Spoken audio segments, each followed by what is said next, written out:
John Goodrich, I don't know if you can hear me at the moment, but we could use a little assistance getting Commissioner French's computer set up.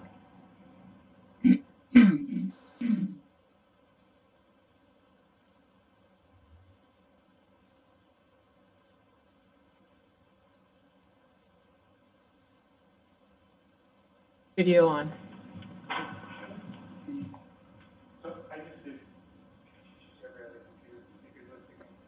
The time being 5 p.m., I'll call to order the regular meeting of the Minneapolis Park and Recreation Board for July the 7th, 2021. I'll note that most commissioners are remote. Some commissioners are in person. As we transition, there is still a declared emergency in the city of Minneapolis, which allows our commissioners to meet remotely as necessary. I'll call to order the meeting and ask the secretary to please take the roll. Commissioner Bourne. Commissioner Musich. Present. Commissioner Hassan. Present. Commissioner Severson. Commissioner Severson, we could see you, but we couldn't hear you. Present. Thank Present. you. Commissioner Meyer. Present. Thank you. Commissioner Meyer. Present. Commissioner French.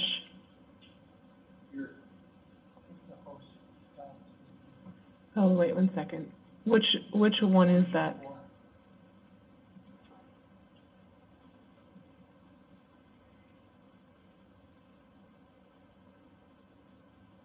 I just asked to start it. Apologies, we're just working through a technology piece.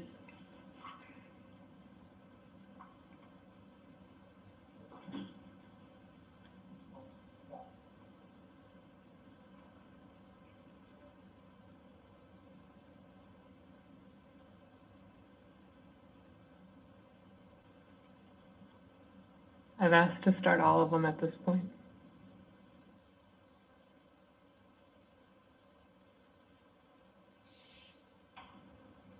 There we go. Commissioner French. Here.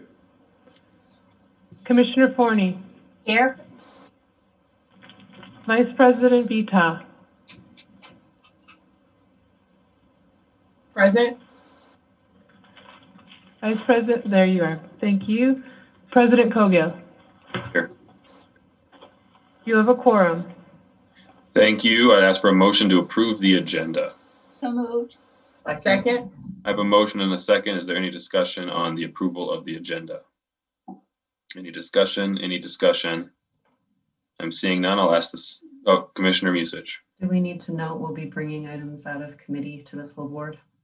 I will not be bringing any items out of the committee at this time. Okay, thank you.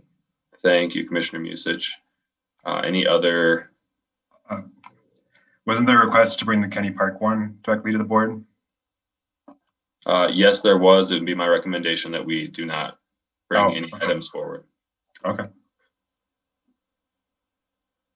Not seeing any other hands. I'll ask the secretary to take the roll on approval of the agenda. Commissioner Bourne. Commissioner Musich. Aye. Commissioner Hassan. Aye. Commissioner Severson. Aye. Commissioner Meyer. Aye. Commissioner French. Aye. Commissioner Forney. Aye. Vice President Vita. Aye. President Kogel. Aye. You have 8 ayes, 1 absent. That carries. I'll ask for a motion to approve the minutes of Wednesday, June the 16th, 2021. So moved. The motion, do I have a second? Second. I have a motion and a second. Is there any discussion on the approval of the minutes from June the 16th? Not seeing any. I'll ask the secretary to please take the roll. Commissioner Bourne. Commissioner Musich. Aye. Commissioner Hassan. Abstain. Commissioner Severson. Aye. Commissioner Meyer. Aye. Commissioner French. Aye. Commissioner Forney. Aye. Vice President Vita. Aye. President Cogill. Aye. You have 7 ayes, 1 absent, and 1 abstain. That carries. At this time, I will turn it over to the superintendent for his report. Superintendent, go ahead. Thank you, President Cogill and Commissioners. It's great to see everybody. Hope everyone had a great 4th. So we'll begin today. We'll start with ice arenas. Parade Ice Garden is hosting figure skating and summer hockey leagues and is beginning to prepare for the 2021-2022 hockey season. The new Zamboni has been a great addition to the facility. Aquatics programs are in full swing. We have 807 youth registered for swim lessons, 232 youth registered for sailing, 76 adults registered for sailing, and 1,259 adults registered for the Open Swim Club.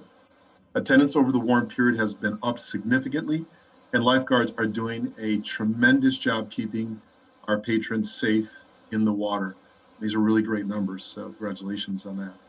Adult athletics. Summer adult athletic leagues are going well, and registration in volleyball and softball continue to be strong. Fall league preparation has begun, and we are expecting continued strong participation through the fall. Golf continues to be busy, and courses are working to get through the extremely dry weather. Rounds and revenue continue to be up from a tremendous 2020 season, and a big thank you to all the staff working long hours to accommodate our patrons. Hole number 3 at Gross has been renovated and will reopen to play in about a month. Youth sports, track and field city finals meet. From the city finals track meet, three teammates pictured below. There we go. Finished first, second, and third in the 9 and 10-year-old boys 100-meter final. Alex with a time of 15.25, Mac with a time of 15.4, and Gus with a time of 15.5. They were so excited for each other, and congratulations to them, possibly our next Olympians. So fantastic job, and the track season was just outstanding. So congratulations to all the runners. The Jeff Robinson Youth Football Camp took place on Monday and Tuesday, June 21st and 22nd.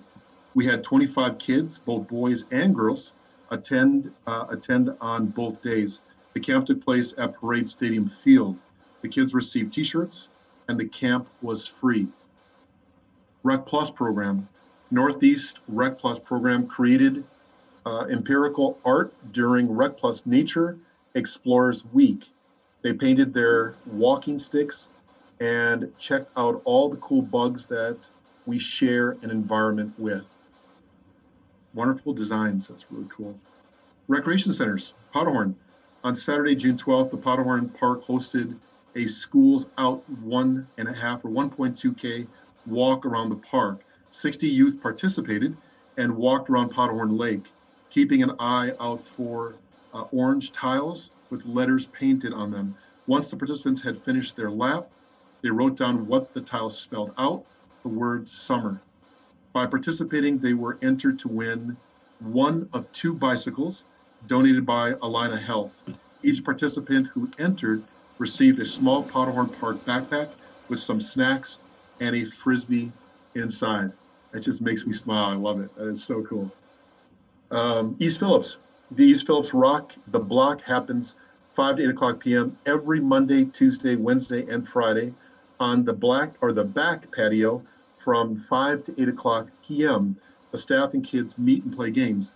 This week was a relay race to fill a pail of water, the fastest with a sponge.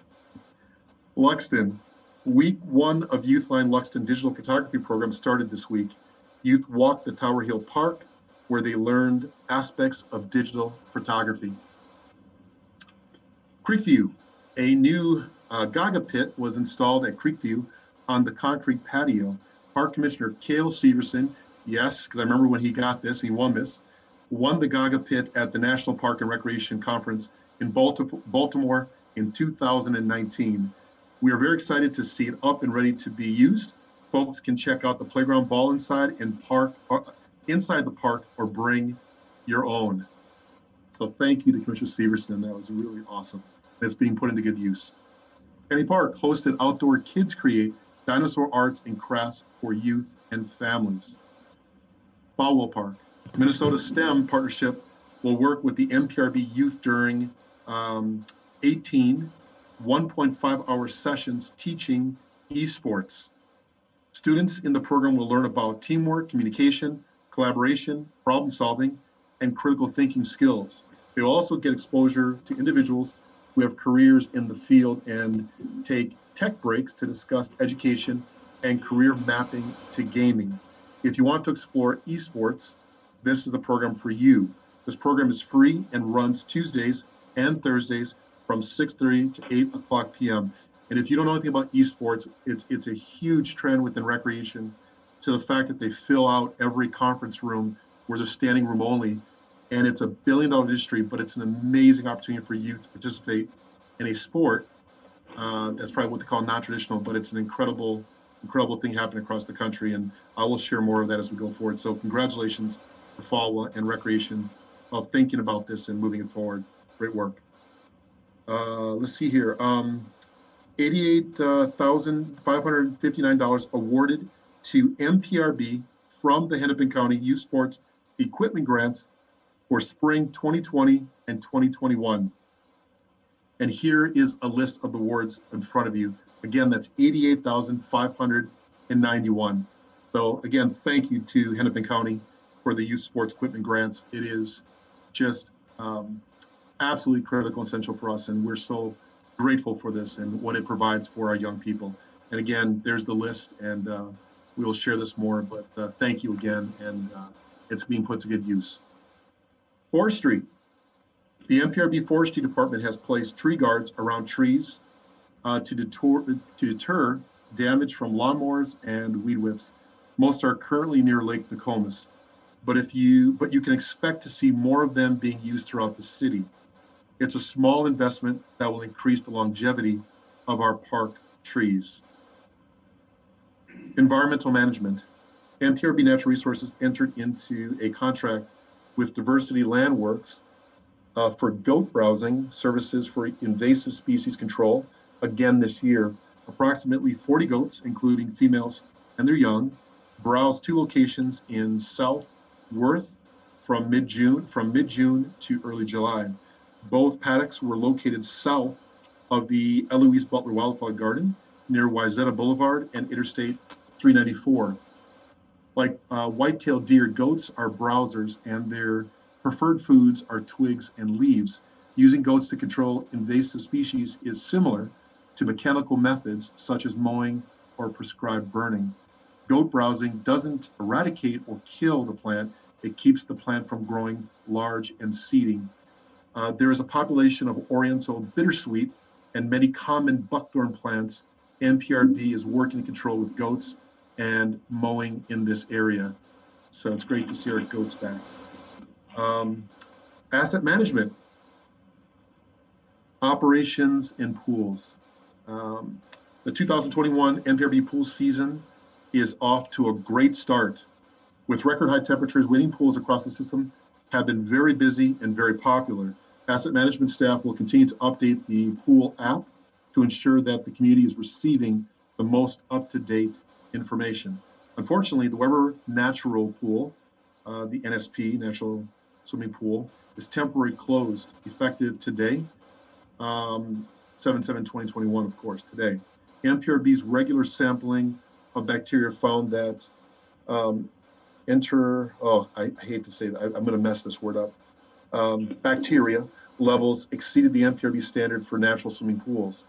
This closure is likely due to warm temperatures and waterfowl waste.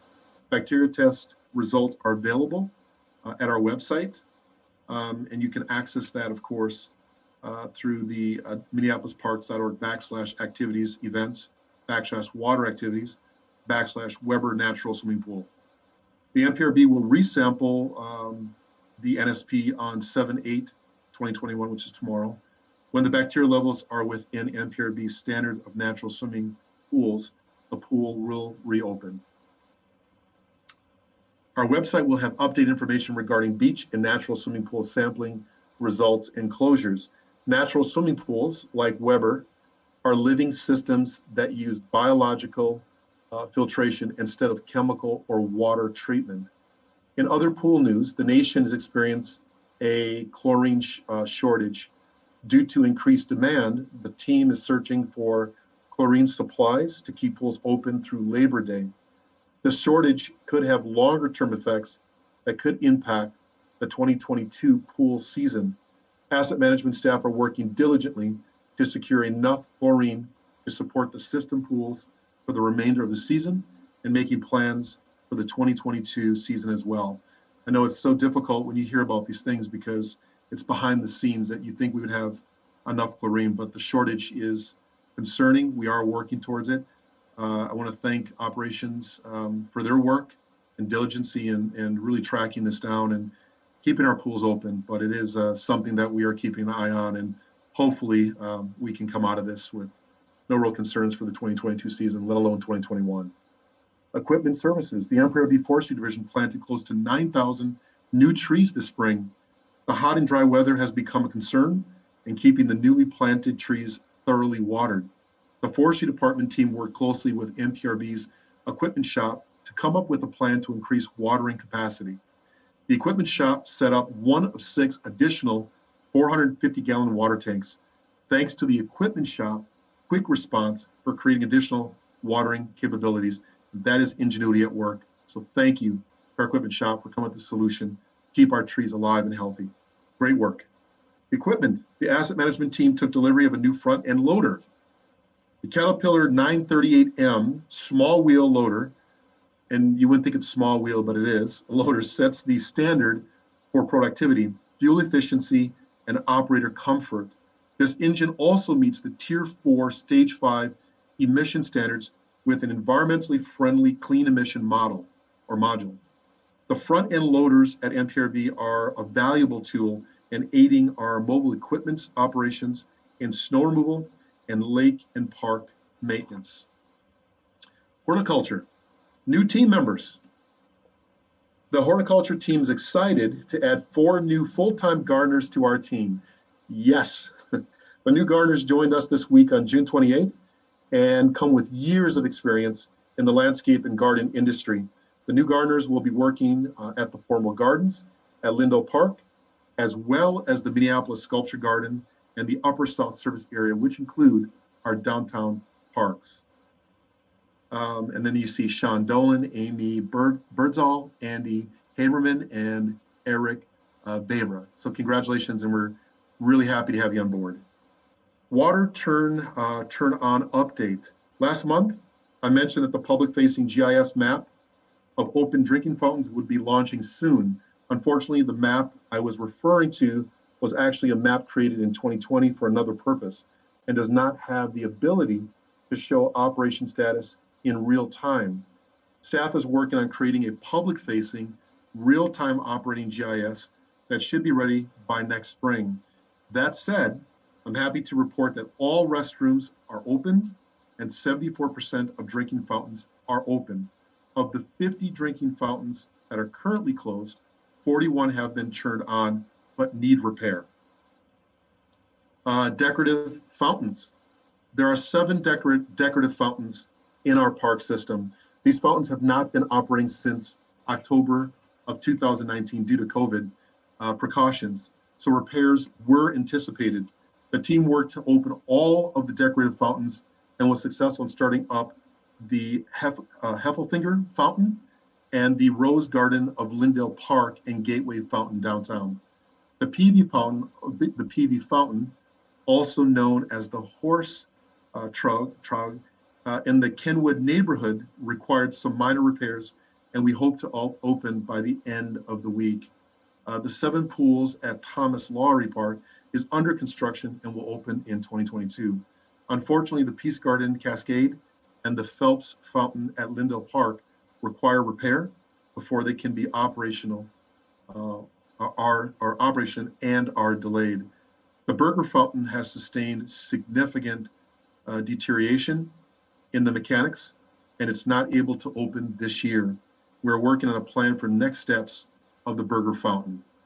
So as anything that's complicated, but we are working to get these open, and we can give more updates needed to the board, of course. Customer service, park ambassadors.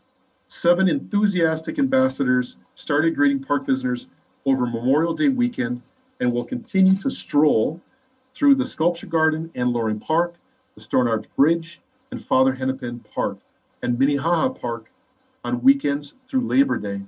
Supplied with trail maps and stay connected cards, the ambassadors create a welcoming presence for appreciative visitors from all over the USA. And we're so grateful to have them, and they do a wonderful job, as you can tell by their really great smiles. Juneteenth. Juneteenth in 2020 was especially spectacular as it aligned with the newly adopted government holiday. Very exciting. Activities throughout the week replaced the typical one-day event to provide options for families as pandemic restrictions continue to shift throughout the planning window. Activities during the week of June 14th included self-guided Juneteenth themed story strolls in collaboration with Hennepin County Libraries, a drive-in and outdoor movies, a family night at Creekview Park, and a music in the park at Bethune on Saturday, June 19th. Neighbors enjoyed some of the very first opportunities to gather at the park as communities since before the pandemic. Fun was had by all, and they were just wonderful events. And it was just great to see folks out having a great time and celebrating Juneteenth. Cycling 101, one of the pillars. Very excited about this.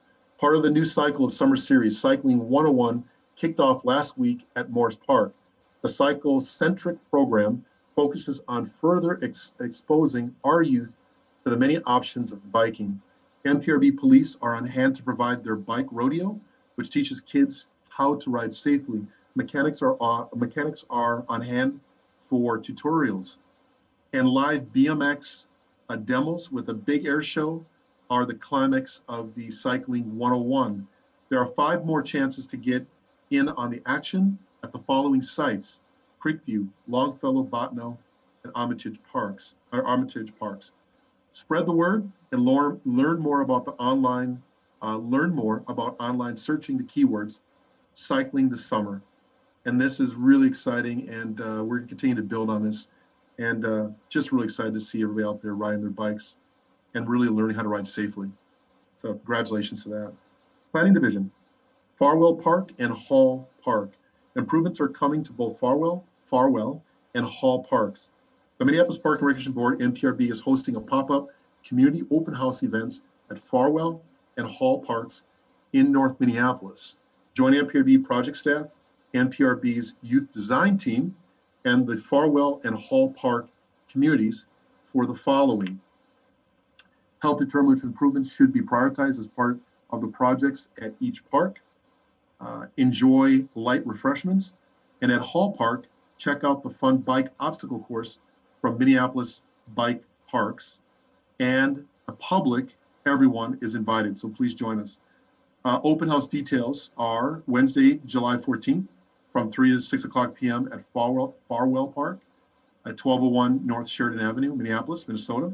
And on Thursday, July 15th from 5 to 7 o'clock p.m. at Hall Park, the east side by the volleyball court at 1524 Aldridge Avenue North. And I think with that, President Colgill and Commissioners, I am done. Thank you for your time. you, Superintendent. We have a few questions. I'll start with Commissioner French and note that we'll have to end the questions here at 5:30 for open time. Commissioner French, go ahead. Yeah, just two quick questions. I think I've asked this question before. What's the feasibility of the park board having their own herd of goats, and why can't we do that? And maybe possibly turn it into some type of programming for our kids to, keep track of the goats and herd the goats and learn how to keep livestock. Is that feasible? Is that plausible? Thank you, Commissioner look French. into that President Cogill. I will turn this over to our goat expert, Assistant Superintendent Jeremy Barrick. President Cogill, Commissioner French. I mean, certainly plausible. The city of Denver does own a herd of buffalo. Their primary intent is for genetic diversity. In our case, it wasn't uncommon for, I think the park board actually owned its own horses at some point. I know the New York City Parks Department has horses. But the cost of owning the livestock, what would be more plausible would probably be working with the goat contractor to expand if you wanted to, if we wanted to provide programming around the goats with the kids. There's more potential there, but owning a herd of goats throughout the year and then using them in the summer, we would certainly have to look into the cost benefit of that.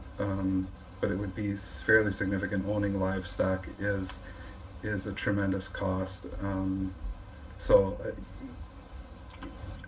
Besides those herds I've mentioned, like the buffalo in Denver and the horses in New York City, and I believe that, we also would have to, do some zoning things around hooved animals aren't allowed in the city without a permit, and it would be quite extensive. But is that a city ordinance, or is that a park board ordinance, something that we can change? No, it's a city ordinance that you'd have to apply for a permit. We currently apply for the permit to have the hooved animals within the city for the period of time that we do.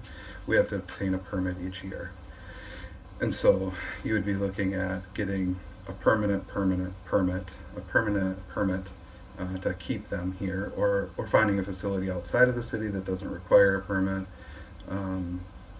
It would certainly be a significant cost. Thank you. And I have one more question. What is Gaga Ball? Thank you, Commissioner, Did I say it right? Commissioner French and President Cogill. I will turn this over to Assistant Superintendent Tyrese Cox, if she can walk through what it is. I've not played it yet, but I'm not sure the intricacies of the game, but maybe she can explain it better than I can. Thank you, Superintendent. I'm going to need a lifeline. So I am going to ask Director Umphrey, who has probably seen this before. He was on the call earlier. I'm on the call, but unfortunately I'm a worthless lifeline because I don't know what that game is, so I apologize. We will get the time. It looks like Commissioner Severson, if you could provide a quick explanation, since that seems like you might be the foremost expert, that would be great, and then we'll go into open time. Go ahead, Commissioner Severson. No expert at all, but when I did win it, how it was explained to me is like dodgeball in a pit. So it's like a round pit that you play dodgeball, and that's, I hope I'm not wrong on that. You're right, Commissioner Severson. Okay. That's right. You actually said it so well. I was trying to be too complicated with it.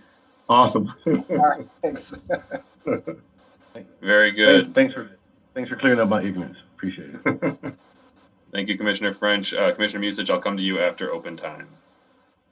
The time being 5:30 p.m. Is our opportunity to hear from the public. It is open time. We have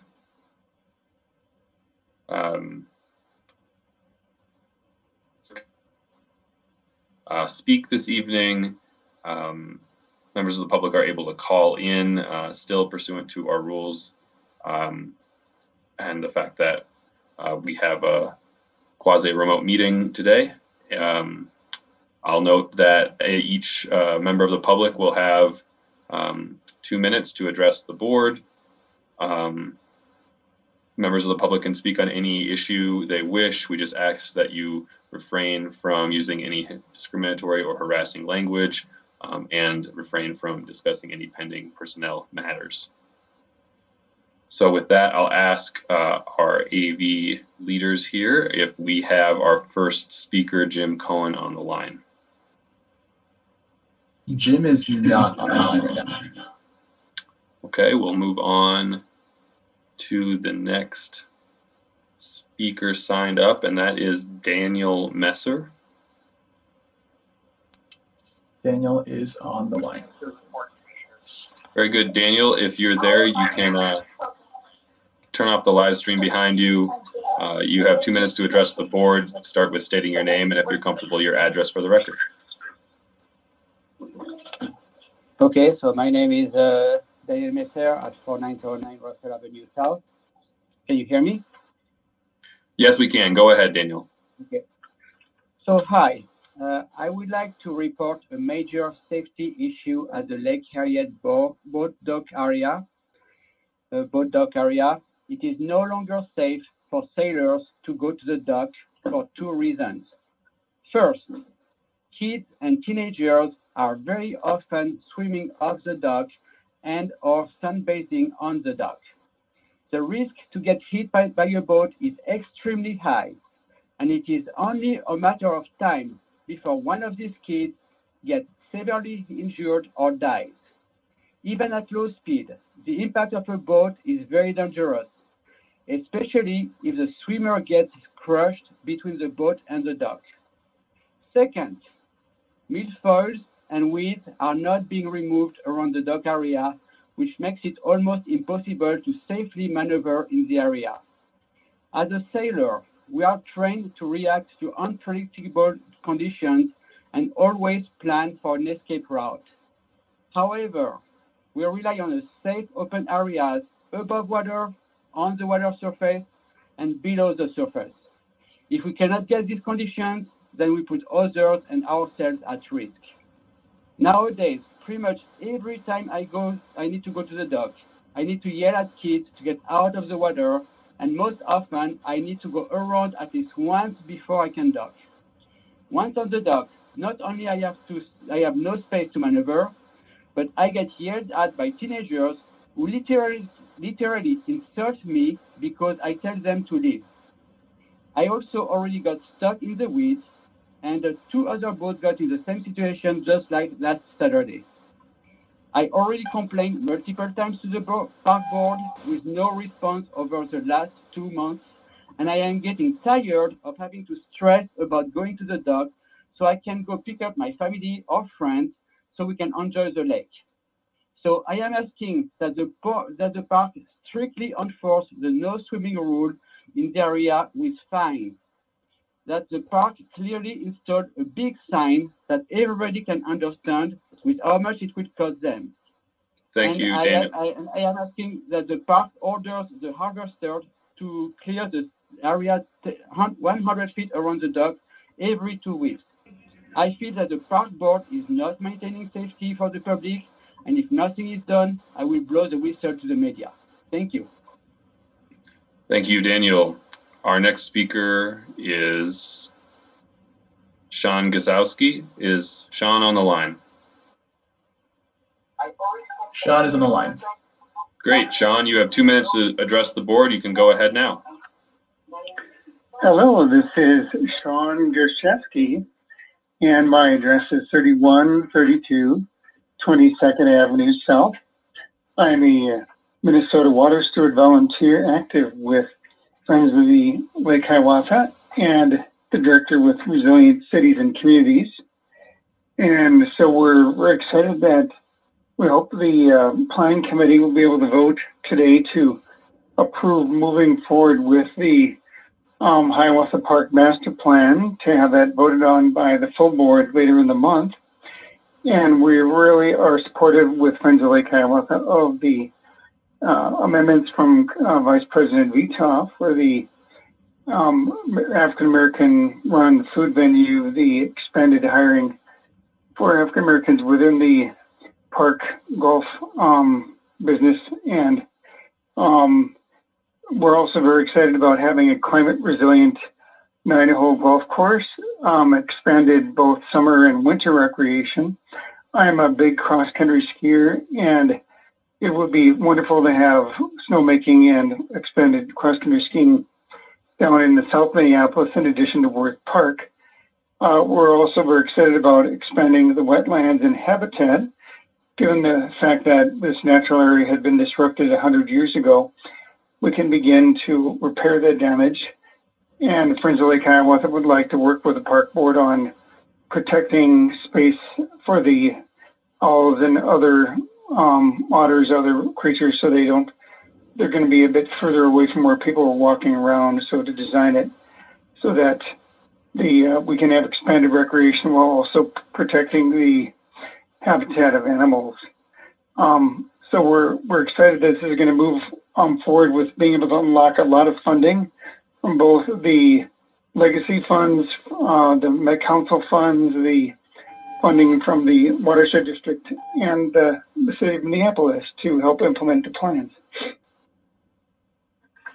Thank And this you. will also improve water quality at the lake too. Thank you. Thank you, Mr. Gajowski. Greatly appreciate the comments. Our next speaker is Sean Conity. Is Mr. Conity on the line? Sean is not on the line. Okay, I'm back. Our next speaker is Penny Fuller. Is Penny on the line? Penny is on the line. Hello, Penny. You have 2 minutes. To address the board. If you could turn off the live stream there behind you. And all right, hear me? Yes, we can hear you. Go ahead. Super. Sorry, hope I don't cut out just driving home from work, but I just want to call in one more time and to express my appreciation for those of you that have supported and continue to support moving forward with the proposal for the Lake Hiawatha Golf Course Master Plan. Really looking forward to, I know it'll be sometime in the future, but dealing with the trash that comes off our streets into the lake directly, it'll be really amazing to have clean water, and also some of the other aspects that we see that will be developed to support wildlife and people and the integration of both together. So I'll just keep it short. I know you guys know all about the ins and outs and the pros and cons, but again, just calling to say thank you and give my support. Okay, that's it. Thanks. Thank you, Penny. Our next speaker is Crystal Porter. Is Crystal on the line? Crystal is not on the line. Very good. I'll go back up to see if Jim Cohen is on the line. Jim is not on the line, and we do not have any other callers in the waiting queue. We do not have any others. Okay, thank you very much. That concludes our open time this evening. I will return now to the report of the superintendent and call on Commissioner Musich, who has her hand raised. Thank you. Is Commissioner French done with his questions? I notice his hand's still up. Okay. He's nodded yes, so I'm going to go ahead. I would like to request that as part of the superintendent's update at our next meeting that we be provided with an update on the status of reopening rec centers for community use and programming, more broadly than just the activities that have been occurring thus far. I'm getting a lot of questions from my constituents about when they're going to be able to start using that asset in the park again. So if we could just start getting an update on where we're at in the process of getting those up and running and available to the public, that would be fantastic. I don't need a response right now. It's just a request that I'm hoping can be fulfilled. Thank you. Thank you, Commissioner Musich. Are there any other hands raised? Any other questions for the superintendent? I'm not seeing any. Superintendent, thank you for your report. Moving on to consent business, I am going to ask if the vice president would be willing to take the gavel to navigate through the consent items, primarily because I do need to recuse myself from one of the items. I'll note that the item is 2021-239. So I will be recusing myself from that. Is the Vice President on? Yes. Great. Thank you, President. Vice President Vitale, take it over. Take it over. All right, we're going to move on to the consent agenda. I'd like to move. We have from Resolution 2021-236 to 2021-243. Will the secretary please call the roll on the consent agenda? Well, no, I'd like to move. I'm sorry. Say it again, Commissioner Musich. I was asking if we were moving them as a slate with the exception of 2021-238. Yes. We are moving 238, 239. 239, yes. We are moving them as a slate with the exception of 239. Commissioner Meyer, did you want to say something? I was just going to second it.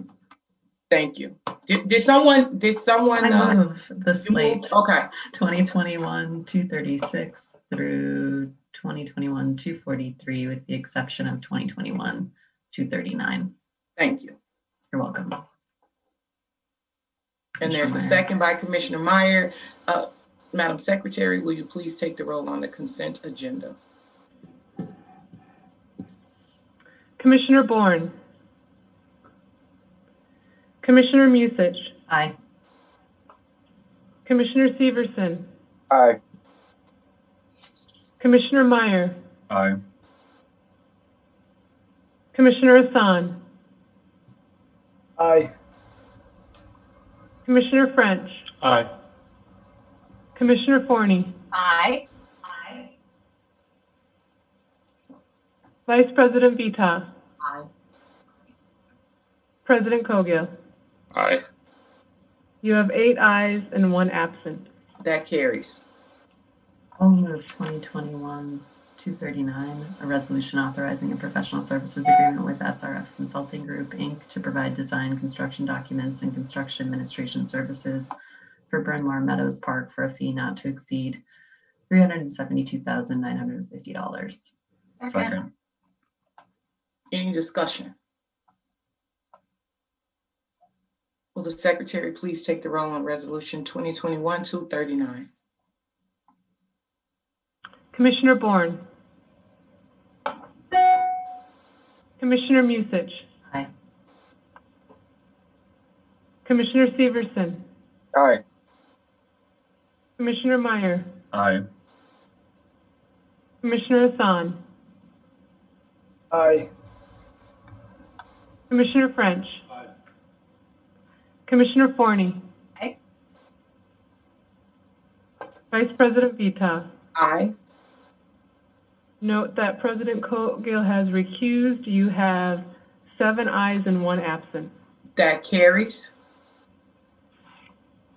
We are moving on. On behalf of the Administration and Finance Committee, I will move Resolution 2021-232, a resolution approving an agreement between Bassett Creek Watershed Management Commission, the City of Minneapolis, and the Minneapolis Park and Recreation Board regarding the implementation of water quality infrastructure improvements, including stormwater best management practices for the benefit of all parties in and near Bryn Mawr Meadows Park and within the Bassett Creek watershed and the City of Minneapolis, and in alignment with MPRB policy and the approved North Surface Area Master Plan. If the Vice President is okay with me taking the gavel back. You can have it. Okay. It's yours. Thank you very much, Vice President Vita. I will say the resolution has been moved. Is there a second? Second. Resolution has been moved and seconded. Is there any discussion on the resolution 2021-232? Not seeing any. I just want to note the great progress that this indicates in the Park Board's commitment to rethinking some of our public spaces so that they are more prepared for major storm events. and including best management practices in our water infrastructure. This is something that needs to happen across the system. It's already begun in a lot of places. So thank you, everybody, for that work. I'll ask the secretary to take the roll. Commissioner Bourne, Commissioner Musich, Aye. Commissioner Severson, Aye. Commissioner Meyer, Aye. Commissioner Hassan, Aye. Commissioner French, Aye. Commissioner Forney, Aye. Vice President Vita, Aye. President Coghill. Aye. You have 8 ayes and 1 absent. That carries. Moving on to unfinished business, we have one resolution, which is a resolution 2021-245. I'll ask for a motion to move this resolution approving capital improvement grant award amendment number 3 from the Mississippi Watershed Management Organization, extending the grant deadline for the design and construction of innovative stormwater management practices as part of the Waterworks mezzanine phase construction. So moved. Second. I have a motion and a second. A few seconds. Yeah, I'm a And little excited about this. very good. And I'll ask if there's any discussion on the resolution. Any discussion? Seeing none. Looks like there are no questions. Thanks for the work on this, and this is another step on our path on Waterworks, which has been quite impressive. And thank you to Kate Lamers for all of her work on this and the rest of the project. I'll ask the secretary to take the roll. Commissioner Bourne, Commissioner Musich, Aye. Commissioner Severson, Aye. Commissioner Meyer, Aye. Commissioner Hassan, Aye. Commissioner French, Aye. Commissioner Forney, Aye. Vice President Vita, Aye. President Coghill. Aye. You have 8 ayes and 1 absent. That carries. We have no other items of business for the main agenda board meeting this evening. I'll ask to move into petitions and communications. I will begin with Commissioner Hassan. Yes. Thank you, Commissioner Hassan. Commissioner Musich. Pass. Thank you, Commissioner Musich. Commissioner Severson. Thank you, President Coghill. I'd just like to extend my gratitude to Commissioner French this evening. North Commons water pool has been busy. Many folks have reached out to me thanking myself, and I've actually encouraged them to reach out to Commissioner French for putting this forward and getting this done. I think Commissioner French may have started something because I've read a few different articles. I can't recall if it was a YWCA or the YMCA, but it sounds like they're making a lot of their memberships free for kids 18 and under. I think there's a lot of value in keeping our kids busy and in positive activities. And like I said, I just extremely thankful. I don't think this is going to cure the ills of the violence problem, particularly the youth violence on the north side, but I know that it's a step in the right direction. I look forward to working with anyone else if they have ideas on how to move this, move anything forward that would support the north side community. Thanks. Thank you, Commissioner Severson. Commissioner Meyer. Pass. Thank you, Commissioner Meyer. Commissioner French. Yeah, I just, I've gotten a few phone calls and some emails about North Commons pool, about they've never seen so many folks there before. The participation is, I think, quadruple from what I can tell. I visited the pool sometime last week, and there was one kid there, he went and told the other kids that somehow I owned the pool and I made it free for everybody, which tickled me to death. And I had to go and let those kids know that, nope, you guys own this pool and you should come and enjoy it as much as possible. So it has been a pure delight to see young folks, older folks, family folks out there enjoying the pool and just reducing whatever barrier that was possible for them, that was in front of them to enjoy this pool. So thank you, my colleagues. Thank you, Commissioner Severson, for your support. I appreciate it. Thank you. Thank you, Commissioner French. Commissioner Forney. Pass. Thank you, Commissioner Forney. Vice President Vita. Sorry, Bobby was barking. I just want to quickly say that last week I had an absolutely wonderful time with a group of youth that were part of a pretty cool program called Imagine Your Future in Our Parks. This program was created out of the Recreation Department per commissioners really pushing for some violence prevention initiatives.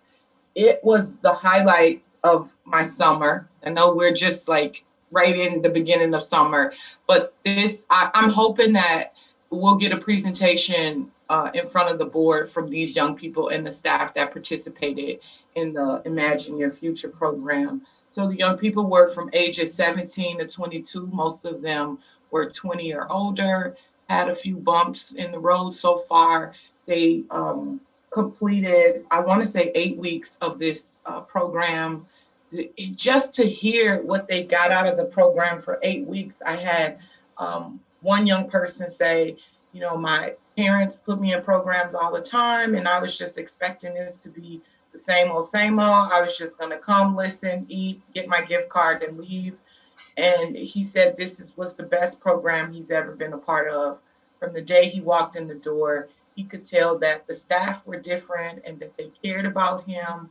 And so, you know, the staff really did a wonderful job at being there for the young people. I had another young man, you know, say to me that the murder of George Floyd and just the time with COVID, being at home, really got him down and depressed.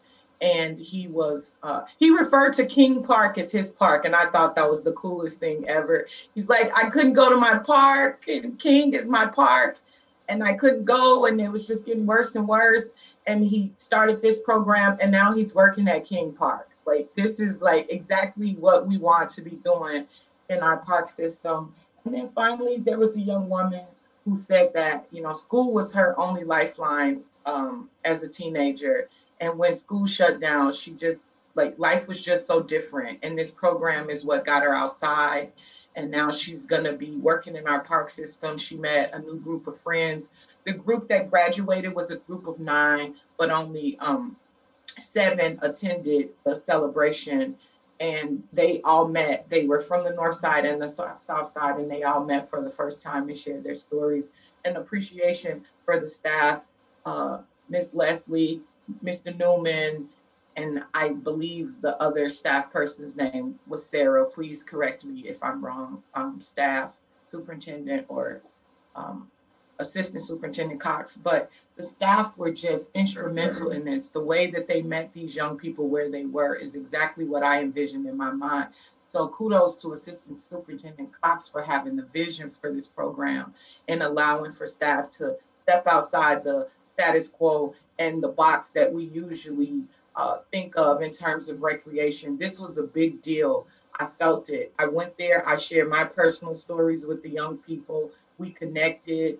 Some of them, you know, we exchanged numbers so we can stay connected so I can go visit them. All of them were awarded jobs within our park system. That's exactly what we want for these young people in our community.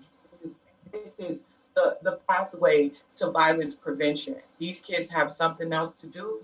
They are very excited about working, getting their own money.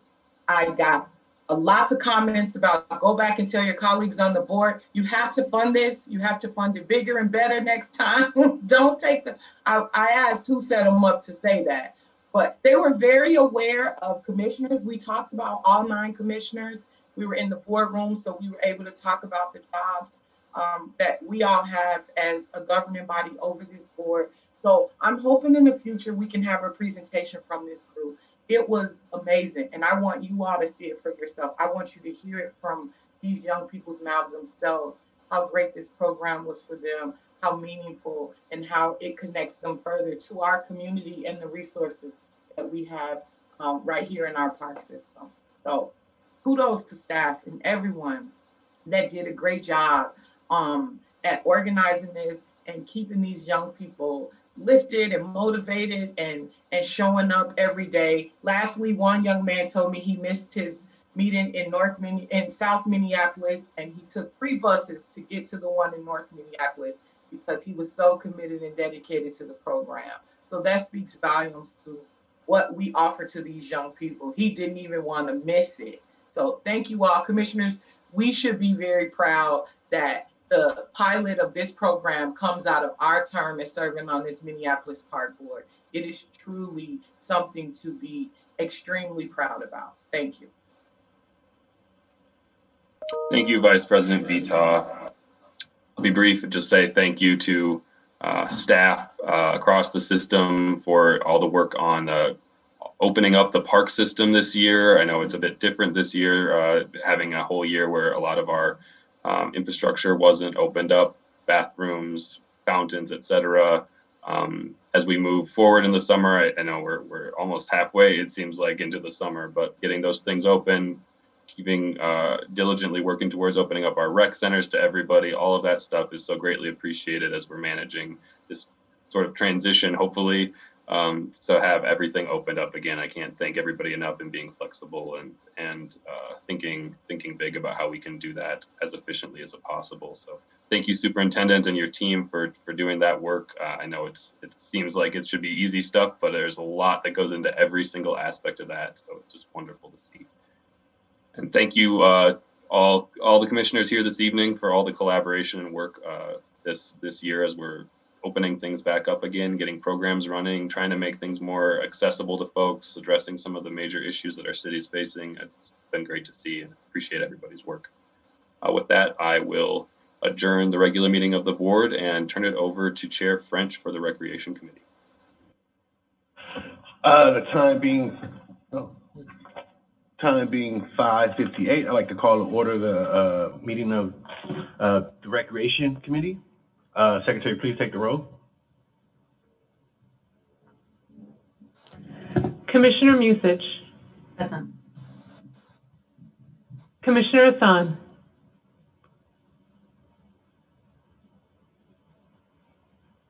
Here. Vice President Vita. Present. Vice Chair Severson. Present. Chair French. Thank you, Madam Secretary. I'm seeking approval of the agenda for today. Can you please take the roll? Oh, so moved. Sorry. Can I seek a motion to approve the agenda for today? Thank you. Commissioner Musich. Aye. Commissioner Hassan. Aye. Vice President Vita. Aye. Vice Chair Severson. Aye. Chair French. Aye. Thank you, Madam Secretary. I'd like to entertain a motion to approve the minutes from Wednesday, June 16, 2021. So moved. Madam Secretary, please take the roll. Commissioner Musich. Aye. Commissioner Hassan. Abstain. Vice President Vita. Aye. Vice Chair Severson. Aye. Chair French. Aye. You have 4 ayes, 1 abstain. Thank you, Madam Secretary. Today we have a action item. We have Director Humphreys is going to talk to us about the golf courses in our system. Director Humphreys, are you on the call? Yes, I am. Thank you, Chair French and Commissioners. Could someone pull up the report from the drive? Yes, I'm pulling it up right now. Just 1 second. Thank you.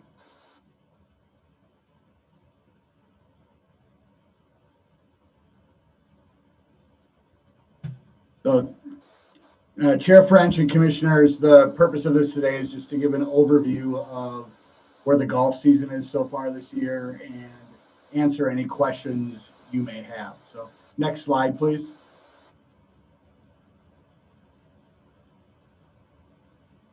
So, nationally, golf has been trending upward. In 2020, there was an increase of over 20%. In Minneapolis, saw about a 35% increase in rounds played. So we were well above the national average in golf. It's also becoming much more popular amongst younger players, which really speaks well for the future of the game. We estimate that rounds by under 30-year-olds increased by about 35% nationally at about the same rate in Minneapolis in 2020 from 2019. And that trend is continuing strong early in 2021. And some of our top priorities are maintaining our courses, keeping up the pace of play, and our amenities. Those are the key factors to retaining golfers. And then reinvesting in the courses that have a positive player experience is the top goal of the department moving forward. Next slide, please. So these are some of our early 2021 season highlights, kind of through the end of June. So about the first half or 40% of the golf season. Next slide, please. So in 2020, as you're all aware, we had a large revenue increase in golf. 2021 has seen a continuation of that trend. And early season rounds of golf are well surpassing 2020. In 2020, we were about $1.75 million ahead of our budget projection. In this year, golf kicked off the season on February 27th with our preseason sales and league registration. And to date, we've sold 208 season passes, almost 2,000 players cards, and we've filled 24 different leagues. About a 30% increase from where we were in 2020, which really gives us a strong base of players playing golf throughout the system. We also opened in mid-March this year, which is about 3 weeks earlier than in 2020 due to COVID restrictions, which does play a factor in why we are so far ahead of last year. Next slide, please. And so we do have some construction projects and improvements. I believe the superintendent touched on one or two of them in his report today, and I'll go over a few of them with you as well. Next slide, please. So at Columbia Golf Course, we're nearing completion of a multi-million-dollar drainage project on the north end of the course. Excuse me. The course is rerouted slightly. One of the holes that was a par 4 is turning into a par 3. We're lengthening a par 4 into a par 5 to maintain a par 71. There'll be a large holding pond for water on the northwest end of the property, which will really have a positive effect on 4 or 5 holes that had significant issues with water, not allowing us to bring carts out after rain, and really causing havoc with our maintenance crews trying to mow or maintain the turf. Construction is almost complete. I was actually by there about 3 hours ago.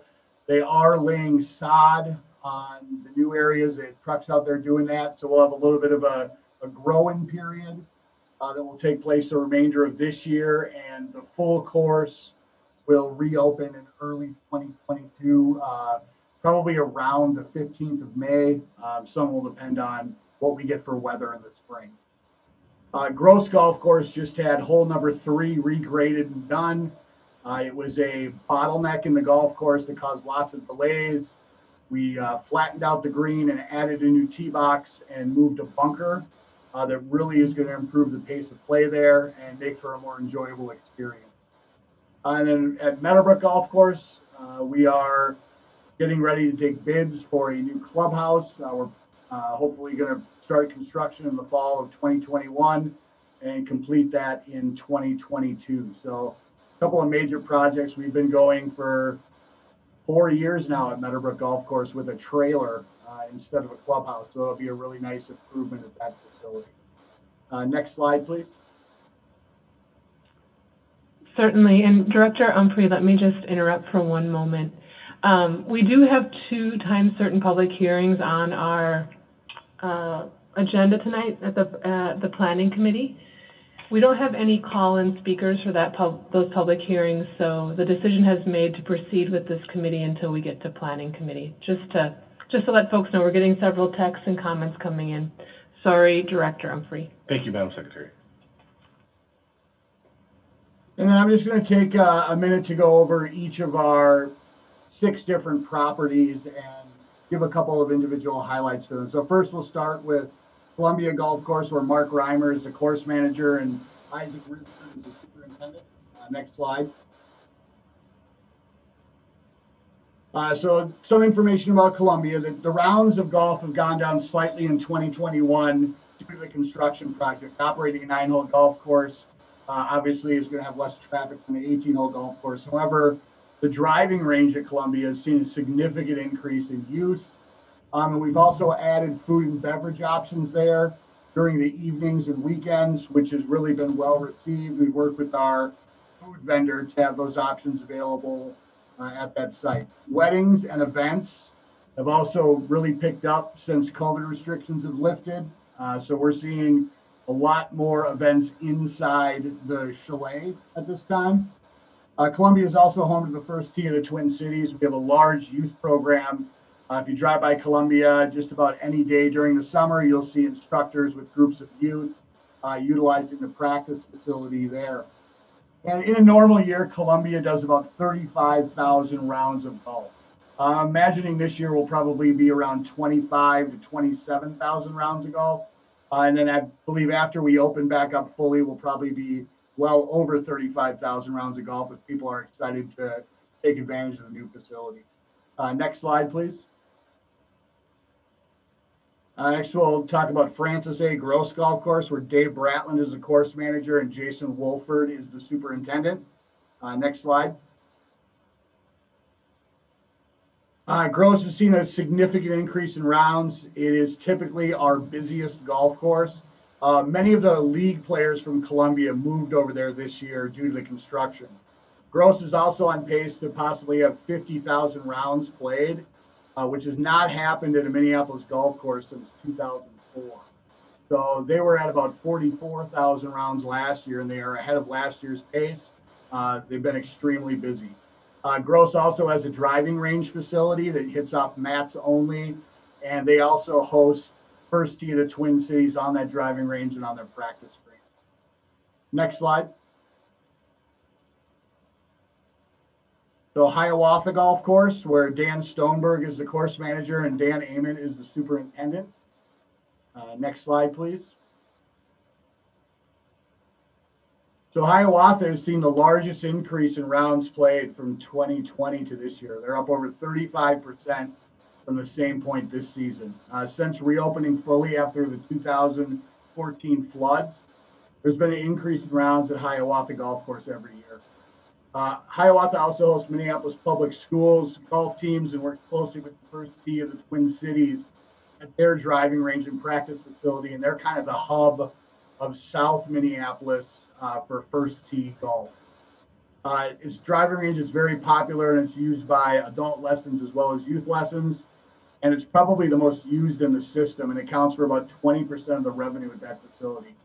Hiawatha does around 35 to 40,000 rounds of golf a year, which is up from about 25,000 to 30,000 from 2017 to 2019. And after Hiawatha flooded in 2014, the first year we were fully open again in 2016, they did about 22,000 rounds. So they've seen a giant increase over the last 4 to 5 years after the flooding and the reconditioning of that golf course. Next slide, please.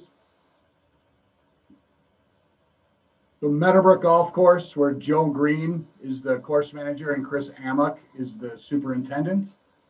Next slide. So Meadowbrook also flooded in 2014, as many of you remember, and after it was closed for about 3 years. It's returned very strongly. Although it doesn't have a clubhouse, we do provide food and beverage service at the first tee through a food truck, and we have mobile beverage cart service throughout the course. Shortly after the course flooded, the clubhouse flooded. So there's the construction project that we mentioned earlier that will be hopefully completed next spring. It's one of the busiest golf courses in the system with about 45,000 rounds a year played. It also hosts multiple large tournaments and is home to the Blake and Hopkins High School golf team. Next slide, please. Theodore Wirth Golf Course, where Roxanne Maxey is the course manager and Clayton Krieger is the superintendent. Next slide, please. So Theodore Wirth probably hosts the widest range of events throughout the system, being in a regional park in a popular location. It has over 20 all-day tournaments booked in 2021. They have 27 holes of golf at that facility. They host a giant Juneteenth Father's Day event. They have over 100 weddings and special events every year in the chalet. It's shared with bikers, walkers, and winter recreation. It's also seen a giant increase in rounds of about 10,000 per year over the past 3 seasons. The 18-hole and 9-hole course combined for 45 to 50,000 rounds of golf per year. Wirth also does a great job. They work with a couple of the north side recreation centers that offer golfing opportunities for youth on the north side. And currently those occur on Wednesday afternoons and Sunday mornings with weekly programs. There's about 30 youth right now from North Minneapolis that participate in these programs. Next slide, please. And Fort Snelling Golf Course, where Mike Baker runs the golf course and Dan Ament is there. Next slide. So we operate a 9-hole golf course at Fort Snelling. Most people just call it the Fort. We have a 30-year lease agreement with the Minnesota DNR, which expires after the 2029 golf season. There's a large population of seniors and veterans that play golf on a daily basis there. We receive a $20,000 a year grant from the county that allows veterans to play at a reduced rate. It's home to a very popular and active women's league, which plays weekly from April through September. It's also one of the largest women's leagues in the system. And about 15 to 20,000 rounds of golf are played each year at County. So that's a little highlight from each of the courses. And I believe if you'd like to go to the next slide, I would be happy to take any questions that any commissioners may have. Okay, I only see one hand up, Commissioner Severson. Thank you, Chair French. Mr. Humphrey, this was impressive. I appreciate this. I should have asked for this earlier, highlighting this recreation opportunity to the general public. I do have a few questions. With Meadowbrook going out for bid, are we planning on building something that'll be more like Theodore Wirth and Columbia, where folks can have weddings, all-class reunions, birthdays, community events? Are we just going to do something, just small in general? Chair French, Commissioner Severson, right now the plans that we have been reviewing are for a smaller, and Assistant Superintendent Schroeder would be a little more well-versed, but I think it's about a 1,300 square foot facility, so not a giant banquet hall with big kitchens and all that. I think the cost of building something like that was a little prohibitive. Plus, we have different issues with zoning and building things at Hopkins. They're a little tougher to deal with. I don't know if Assistant Superintendent Schroeder has anything to add, but from what I'm gauging, we're looking at about a 1,300 or 1,400 square foot clubhouse. So, roughly the size, maybe a little smaller than Hiawatha's clubhouse, but kind of more on par with that. Don't we make a ton of money off rentals at Columbia and Worth, the chalets with weddings and birthdays and community events? Our net revenue at the wedding halls is probably, it's not giant. It's significant, but with our rental rates being what they are, we're basically profiting, a few $100s per wedding. And are we there? It's pretty booked though, right? From what I've noticed, it's pretty solidly booked out. Yeah, Columbia and Worth are both pretty solidly booked. I think Worth maybe a little more so. It might be a little more desirable of a location, and I think the charm of the chalet has a lot to do with it. I would hope that we would go back and review what this might look like. I mean, if these are booked out, it's quite obvious that there's a demand for it in the city. And I just think it'd be a missed opportunity if we're not going to, put something into this course that we, can make money, that we can make money on, not just golf, but these huge rentals that take place. And like I said, they're in our parks. They're great opportunities. Sometimes they're seen as adult places where they can actually have liquor at these events, right? Yeah. It's not quite often in our parks that we can have that. So I don't know if it's too late to revisit that, but I'd like to have more of a conversation around that.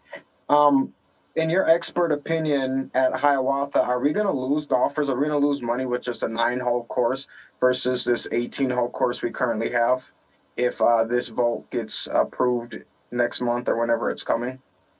I can speak from what I know. The business of golf in Minnesota is you cannot put as many people through a 9-hole course as you can an 18-hole course, and based just on where we're at with Columbia per se this year being under construction, the rounds are down 30% or so, and the revenue per round is also down. So we would perhaps lose money if we had 9 holes versus 18 at Hiawatha, in your expert opinion. I don't know if we would lose net, but we wouldn't make as much. That's my. I see that. I see that as a loss. I appreciate you being political on that as much as possible. Do you know how much water we're pumping currently out of Hiawatha? I do not. Would you assume it's over our exceeded limit? I honestly don't know off the top of my head what our exceeded limit is, so I couldn't comment intelligently on that one. Okay, all right. I'd like to tell my fellow colleagues that I look at golf a little bit differently. I look at this as an opportunity for us to bring money in. That's why I'd like to have more of a conversation around Meadowbrook's clubhouse or hopefully a chalet. This is a burden that we could take off the taxpayer some, and I think that we need to invest in our golf courses a little bit more, and in the end, I think we turn profits that help fund, hopefully youth programs. That would be my ask, that maybe directly affect youth violence programs in our community. So, Larry, thanks. You did a great job tonight. And the last thing I'll say is I was supposed to be at Theater Worth this morning with Super Bowl champion Tyler Johnson hitting on the course. And it kind of made me sad when I heard you talk about the younger people that are out on the course, but it really makes me happy. But this morning, I was going to be the oldest guy on the course with 6 of us, and not just by a couple of years, by quite a few years. But I think the good news is that young people are out golfing, and it's getting much more diverse. So thanks for your time.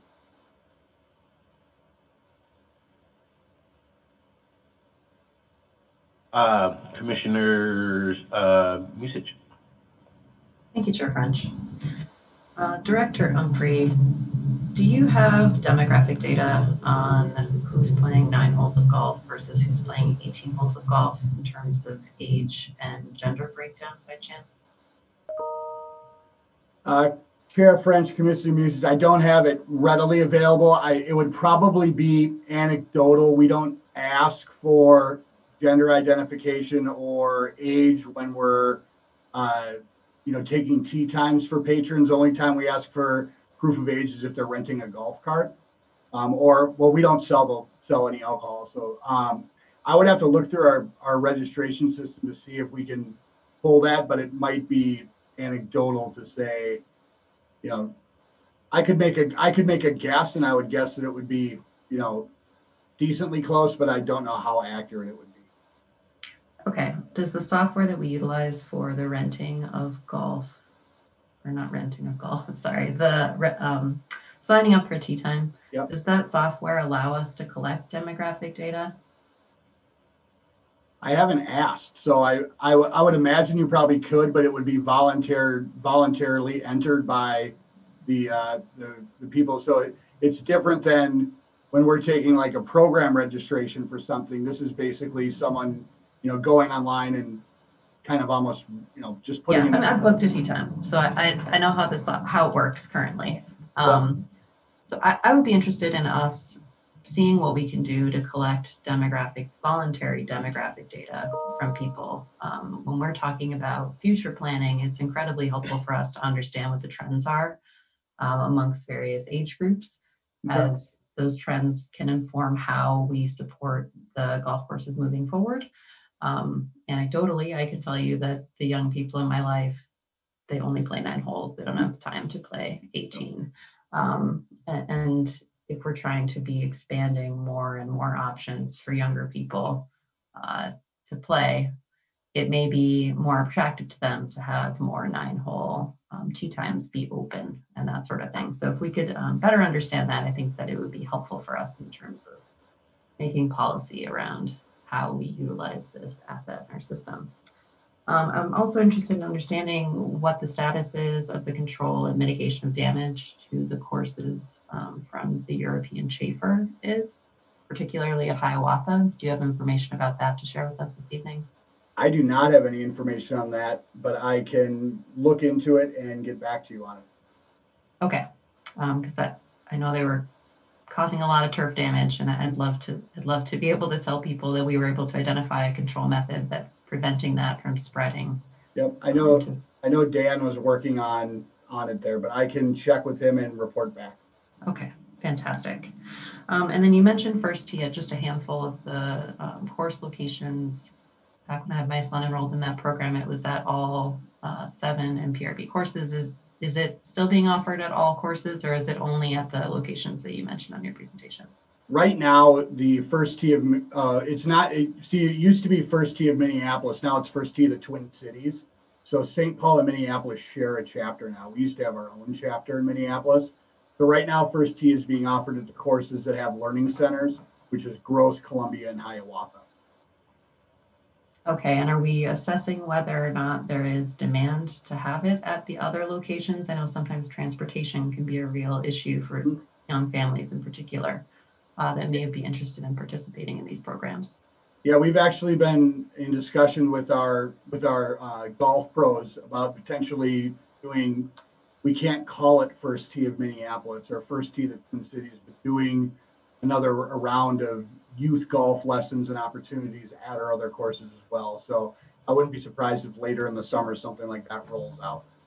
Okay, and then my last request is about the First Tee program. Right now, when you click their link off our website, the website it takes you to is confusing and doesn't have accurate information and refers you to someone who refers you to someone else who refers you to another person.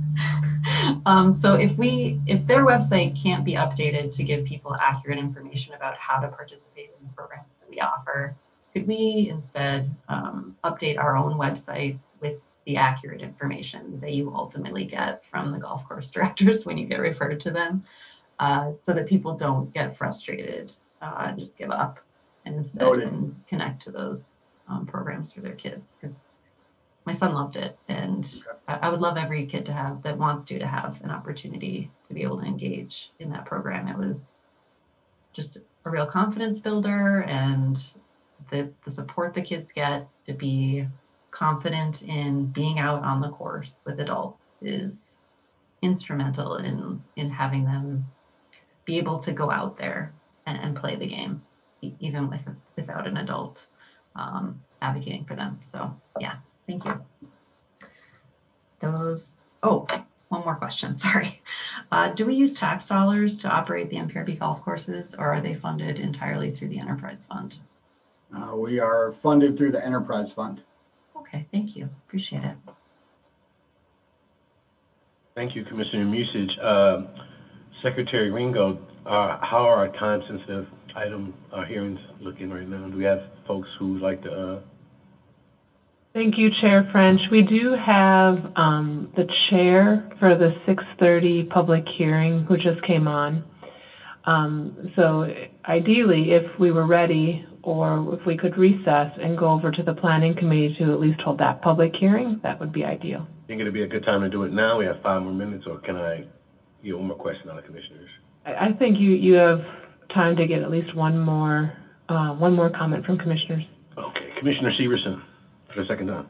Yeah, sorry, I have one more question. Thanks for recognizing me again, Chair French. The learning centers, they all have hitting ranges. That's why they're the options for first tee, correct?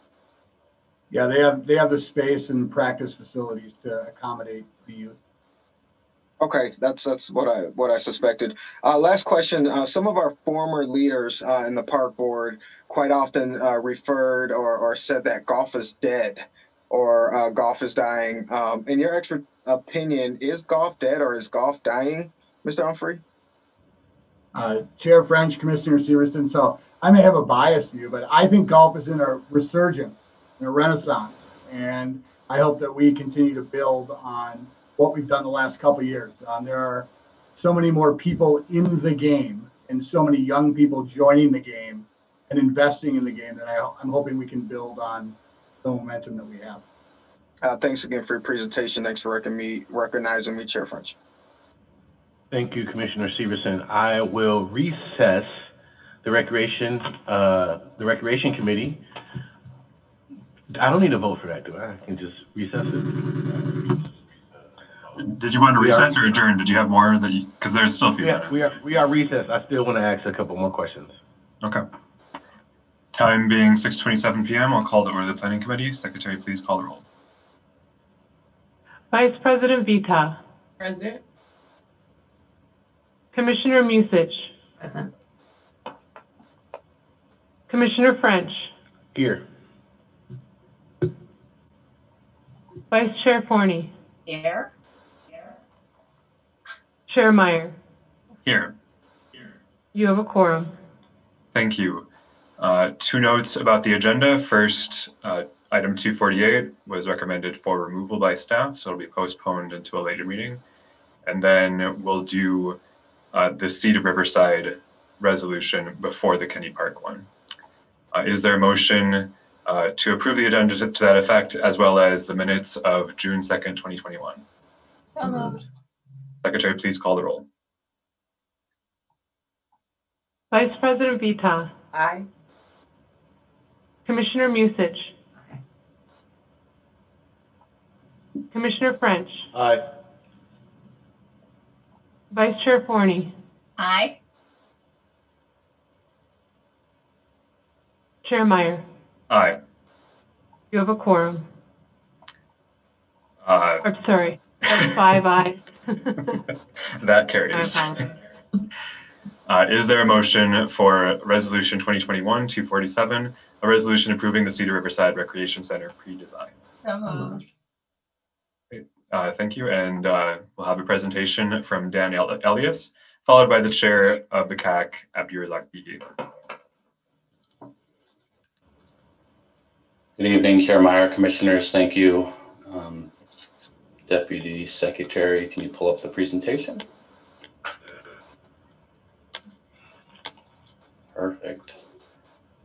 Thank you for your time this evening as I present the Cedar Riverside Recreation Center pre-design. But before I begin, I'd actually like to introduce Abdirazak Bigi right now and provide some time for him to address the Planning Committee. Bigi served as the CAC chair for this long and complicated project. Bigi.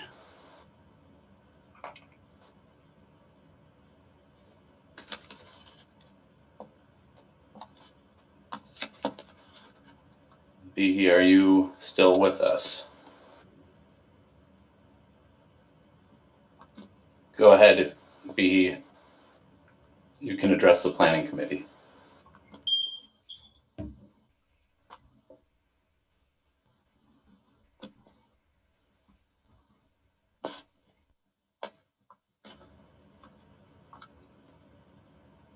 Bihi, are you able to unmute and turn your camera on?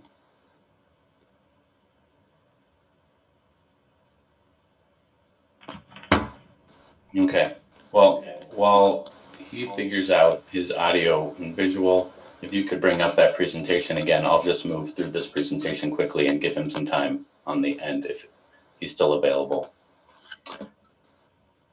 I will now work through the presentation quickly, but please note that a copy of this presentation is on the project page for commissioners and the public to review.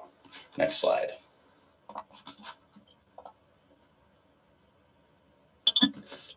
This pre-design is an exploration of a new recreation center to supplement a renovation, expansion, or relocation of the Coyle Community Center in the Cedar Riverside neighborhood. Next slide.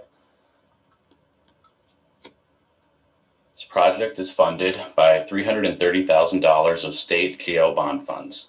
There are currently no funds available for the design and construction of this project. Next slide. I'd like to recognize the Park Board's partners as they have dedicated significant resources and time to advance this project forward. Hillsborough United Communities, or PUC, Augsburg University, the YMCA, and M Health Fairview met with the Park Board monthly throughout the duration of this project. Next slide.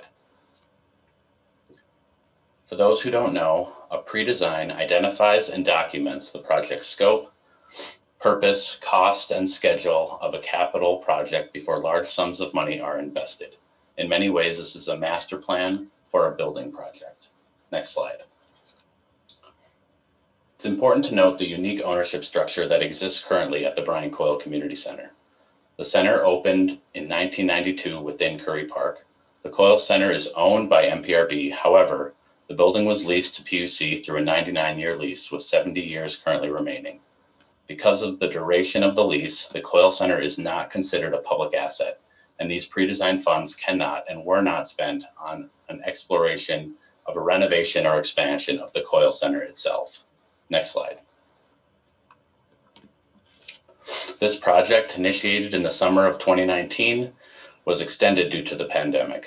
As the project has progressed, the Park Board has been clear with community around the project timeline for a design and construction project, which is currently not funded.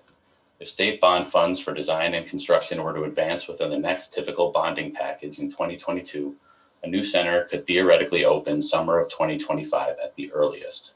Next slide. As planning staff initiated this project, it was important to understand the unique demographics of Cedar Riverside.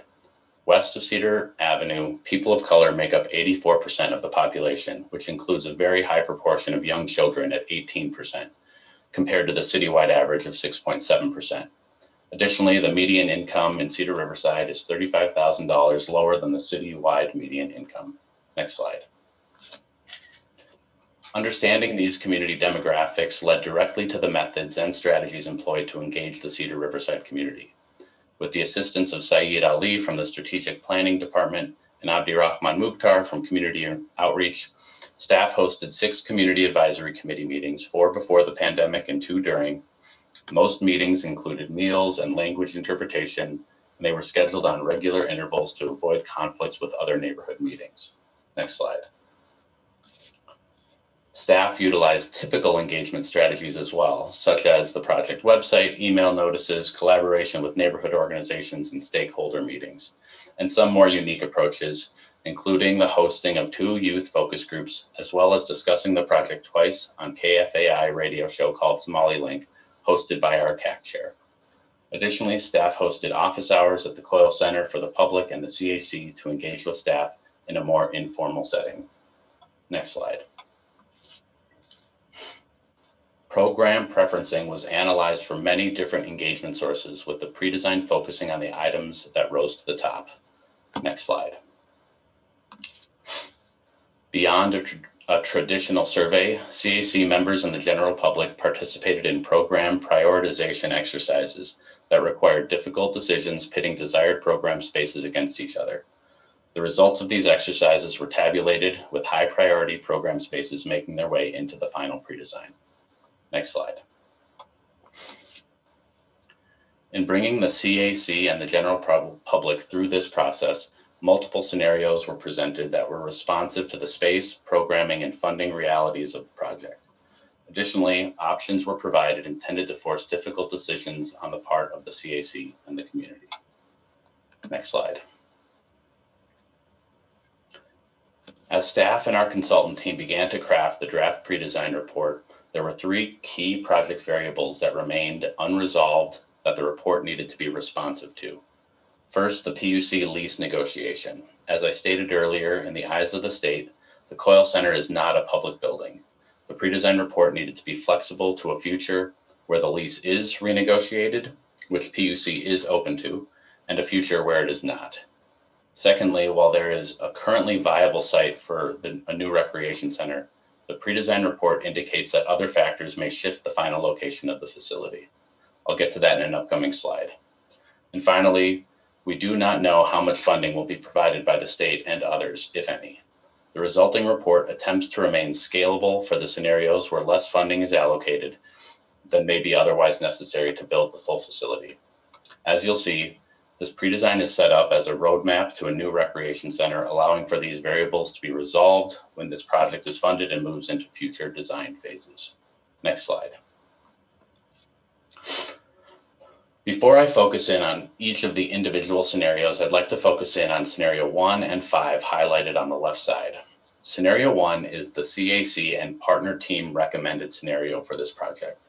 This scenario is built upon the resolution of all the project variables, the lease, the building location, and the project funding. Because this project is bond funded and the state requires that you demonstrate a project that is feasible within the existing conditions, we have provided scenario 5, the currently viable scenario. Scenario 5 is the scenario around which the pre-design report is based and is the scenario that is subject to this pre-design approval.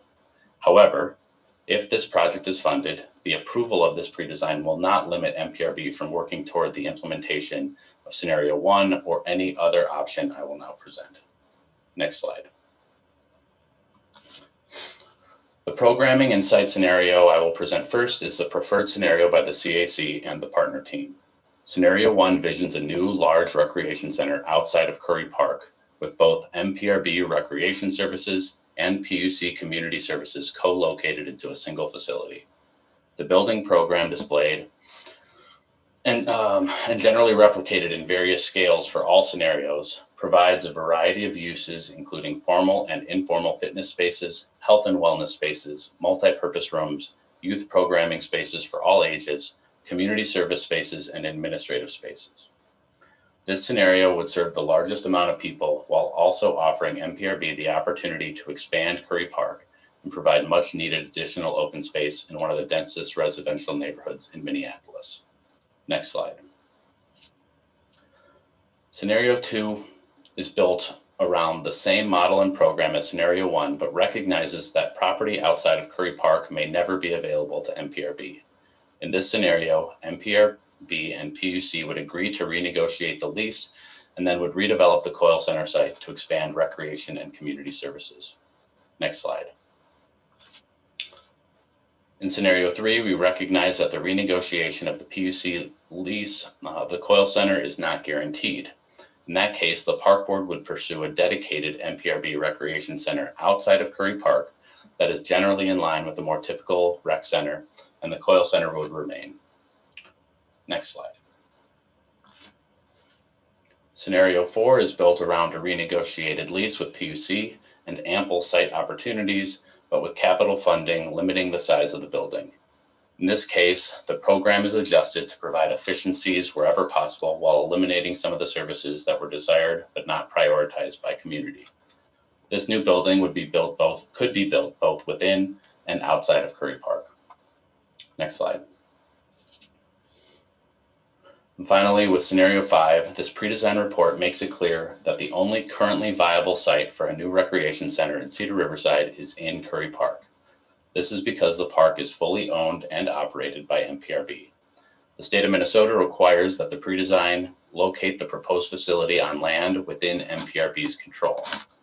Similar to Scenario 3, the Park Board would pursue a dedicated MPRB recreation center within Curry Park that is generally in line with the more typical rec center, and the Coyle Center would remain.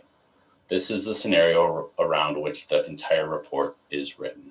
Next slide. The report also clearly explores alternate locations on the west side of Cedar Riverside, specifically Lot A, owned by the city and county, and Lot F, owned by a private developer.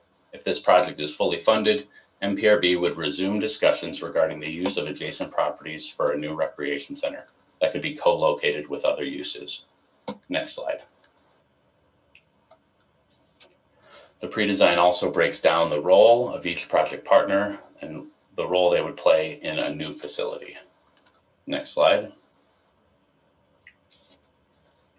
We've worked to demonstrate how this pre-design connects to both the 2007 to 2020 comprehensive plan, as you can see here. Next slide. And the draft Parks for All comprehensive plan. As you may know, RecQuest Phase 3 is wrapped into the Parks for All project and includes specific implementation guidelines for the MPRB recreation system. We've done the work of ensuring that this pre-design is responsive to not only the specific engagement of this project, but also the organizational recreation center goals citywide. Next slide. As we look at the financial analysis included within this pre-design, it is clear that significant investment, likely from the state, among other sources, will be necessary to move this project from pre-design to design and construction. Capital costs are anticipated to range from $20 to $34 million. The report also documents anticipated revenue and operating costs, showing a cost recovery for each scenario that is in line with other recreation centers within the park board system. Next slide. If approved by the committee tonight and by the full board on the 21st, this report will be used as a guide for a new recreation center in Cedar Riverside. Additionally, this action notes that this project should be added to the park board's legislative agenda once approved. Next slide. Now we'll try again if CAC Chair Behe is still on the call. If you can unmute and yes. You can now address the planning committee. Thank you, Behe. Hi, my name is Abdulrazak Behe. I've served the chair of the, and I'm really very excited about this because, as you all know, Cedar Riverside neighborhood and adjacent communities, which is east of Cedar Riverside, of Cedar, they don't have a lot of facilities from the park and or resources. So we are very excited and looking forward for your approval. Number one, the community has been asking Minneapolis Public Parks for more recreation services in Cedar Riverside for many years, and the approval of this project would be a first step toward bringing these services to the community. Minneapolis Parks staff engaged the CAC and the community in an open and transparent way throughout the 2-year project. Through COVID, and the engagement has been responsive to the unique demographics of Cedar Riverside, saying elders, young people, adults, children were part of that. The CAC understands that the pre-design shows a new recreation center in Curry Park and knows that when this project is funded, staff will work to find an alternate site for the recreation center so that Curry Park can be made larger. My last statement is that CAC strongly recommends the approval of this pre-design so that Minneapolis Parks can begin the process of seeking funding for the design and construction of this much needed new facility. I want to last say thank you to Daniel, Saeed, and Abdurrahman, who really made this long process very smooth and engaging. Thank you to all the commissioners. Thank you, Behe. That concludes our presentation, Chair Meyer. Thank you, Chair Behe and Mr. Elias. Are there any questions for staff?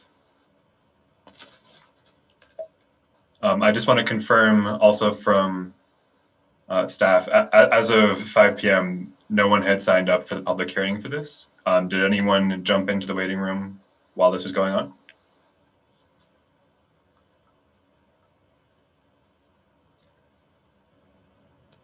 Chair Meyer, we do not have anybody signed in. I am not certain who had popped into the waiting room, but they were not somebody who had registered to sign in for the public hearing. Okay. If there is anyone who is in the public hearing and you can hear me, you can speak now if you were intended to do that. Otherwise, we'll proceed to this. And I'll just say my comments. I'm very happy to see this come forward. I strongly share the goal of finding an alternative site for the rec center because I think it would be really, really great if we could expand Curry Park because we need more open space in this neighborhood.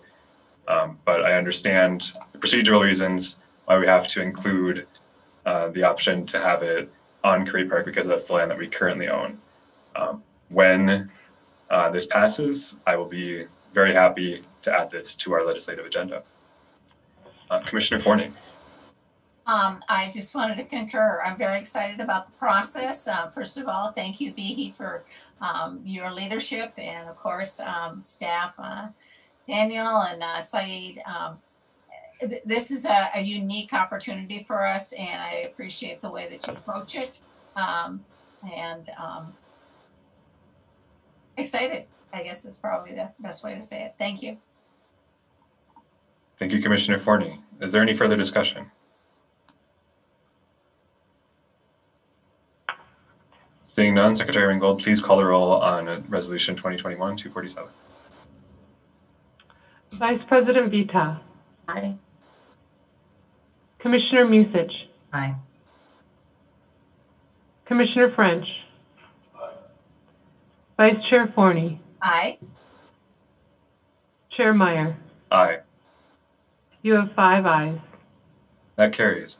Is there a motion for Resolution 2021-246, a resolution approving the playground concept plan for Kenny Park? So moved. Right. We did not have anybody signed in to speak for this one. If there was anyone who joined us, please let me know. But we did have 2 written comments that were submitted. Secretary Ringgold, can you, sorry, I guess we should do the presentation first. Mr. Elias, can you do the presentation on this, please? Yes, absolutely. Thank you, Chair Meyer, Commissioners, Deputy Secretary. Thank you again, everybody. I'm Dan Elias. This is the Kenny Park Playground Concept Plan public hearing. Next slide. Kenny Park is sandwiched between Anthony Middle School and Kenny Elementary School on the southern end of the Southwest service area. The park currently includes multi-use fields, tennis courts, a half-court basketball court, a wading pool, a small recreation center, and a playground last rehabbed in 1997. Next slide. The master plan does not make wholesale changes to the park. It does propose a new splash pad, replacing the wading pool, relocated south of the existing recreation center, the removal of ball diamonds to be replaced with artificial turf fields, expanded basketball court, and expansion of the playground, which is the subject of this concept plan approval request. Next slide. Projects funded by MPP 20 funds, as well as park dedication fees and the recently approved Kenny Parent Foundation donation.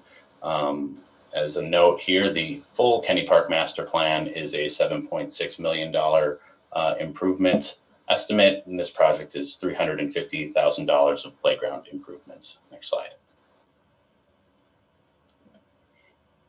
For the community engagement on this project, we held 6 key stakeholder meetings with the Kenny Neighborhood Association, the Kenny Parent Foundation, the Anthony Site Council, and meetings with Minneapolis Public School project managers working on an adjacent project. We had an online survey that had 190 engagements. We did our typical hearing mailings and news releases, and overall staff engaged with approximately 200 members of the public. Next slide. The location of the playground where it currently exists and will be expanded is on the east side of the park, closer to Kenny Elementary School. Next slide.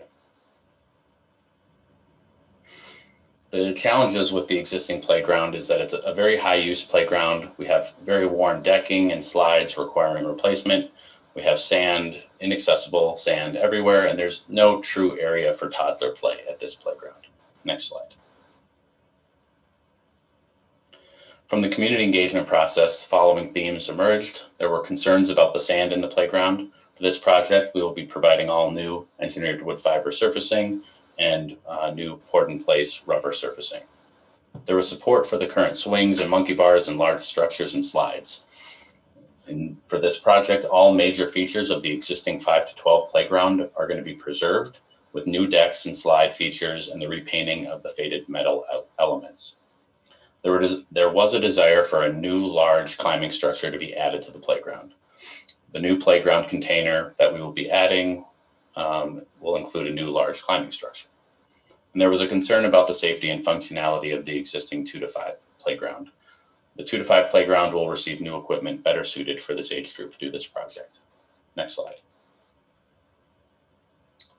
Overall, we are preserving elements of this playground that still function, replacing all the sand surfacing with engineered wood fiber and providing new rubber surfacing. We're repainting faded metal elements. We're providing a new 2 to 5. We're providing new 2 to 5 equipment that's better suited for that age group. And we're expanding the play area with a new container focused on large climbing structures for school-aged children. Next slide. The existing 5 to 12-year-old container, again, will get new surfacing, decks, slides, with some new connecting features to meet current accessibility requirements. This concept plan generally maintains the existing play equipment, saving money and allowing for the expansion of the play in the new container, guided by the master plan. Next slide. Well, in the 2 to 5 container, again, we'll have new surfacing, we'll retain the swing structure, we'll have new equipment better suited for this age group, while also maintaining functionality for school-aged children. And we'll replace the existing seesaw with a new accessible unit. As school staff noted, this was a well-used feature. Next slide. In the new 5 to 12-year-old container, that was funded with a donation from the Kenny Parent Foundation. We used their feedback to select this equipment. We are focusing on expanding large climbing structures for school-aged children for use during a short recess break. With the high use intensity here, the new play feature is functional for many youth in a short period of time. Next slide. So we have the concept plan approval tonight. It would, in theory, come to the full board at our next meeting. We're sort of queuing up for hopefully the equipment procurement through the state contract. And the goal here really is to start construction and limit the amount of time that we're disrupting the school year for the completion of this playground project. Next slide. Thank you for your time, Chair Meyer, commissioners, and I'm here for questions. Thank you. Are there any questions for staff at this time? Seeing none, Secretary Ringgold, can you please read the 2 written comments that were submitted for this?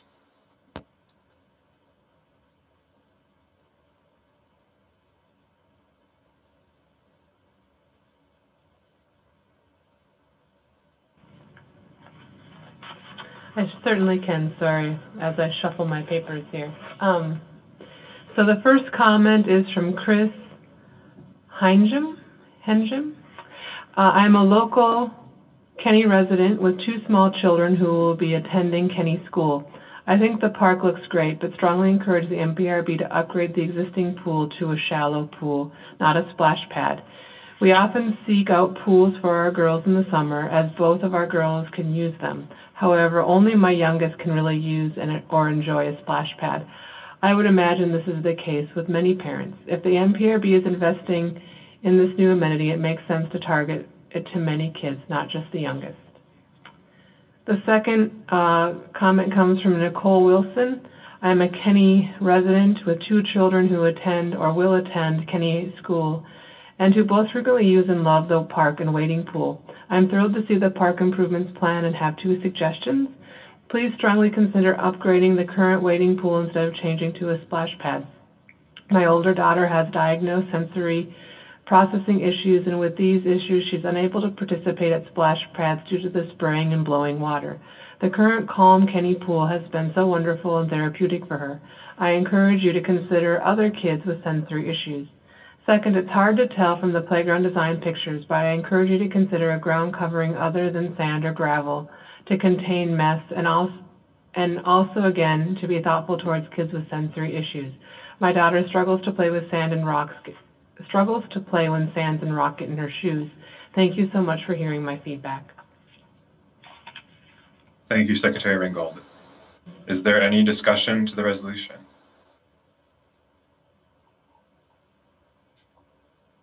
Seeing none, Secretary, please call the roll on Resolution 2021-246. Oh, Commissioner Forney, sorry, I didn't see you. I apologize. Dan, I need to ask you, any response? It seems to me that there has been a stronger request for splash pads than wading pools of late. And if you could opine on any of that, I'd really appreciate it. Yeah, so those comments, while they came during this public hearing for the playground, thank you, Commissioner Forney.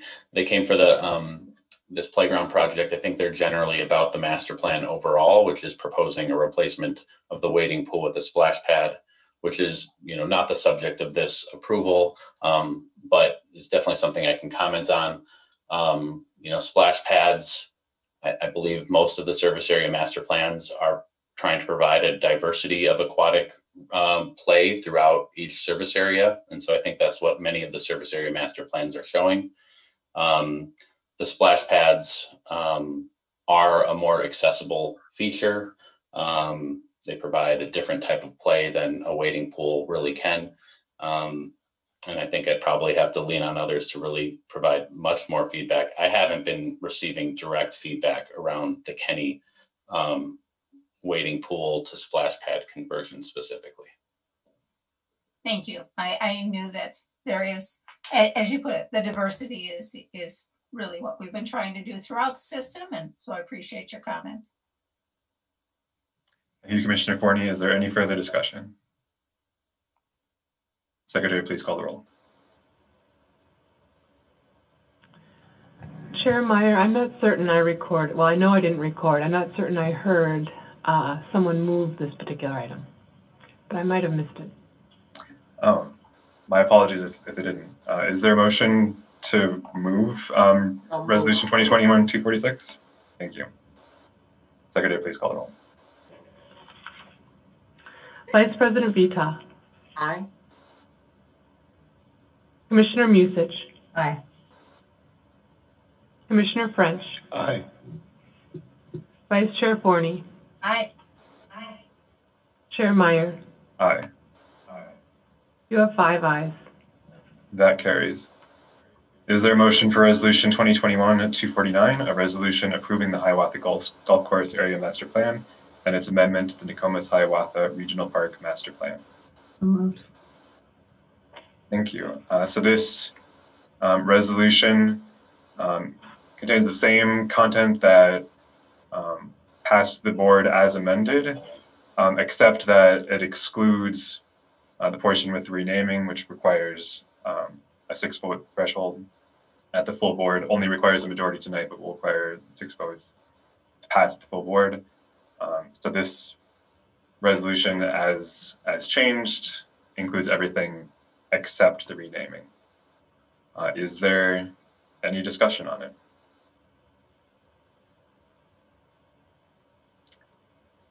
Commissioner Severson. Thank you, Chair Meyer, for recognizing me. Folks, I think that we need to go back to the drawing board on this. As one of the leaders in my community says quite often, and I quote Lynn Crockett, there's more than one way to skin a cat. That's what she tells me all the time. It's not just this one way.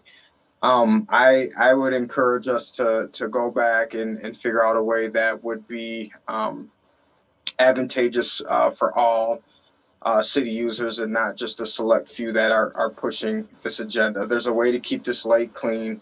There's other options out there. So I would ask my colleagues on this committee to vote no this evening. Thanks. Thank you, Commissioner Severson. Is there any further discussion? Point of information. Yes, Commissioner French. Since the the time certain hearing is over with, should we go back to the Recreation Committee? I was going to finish with the planning committee.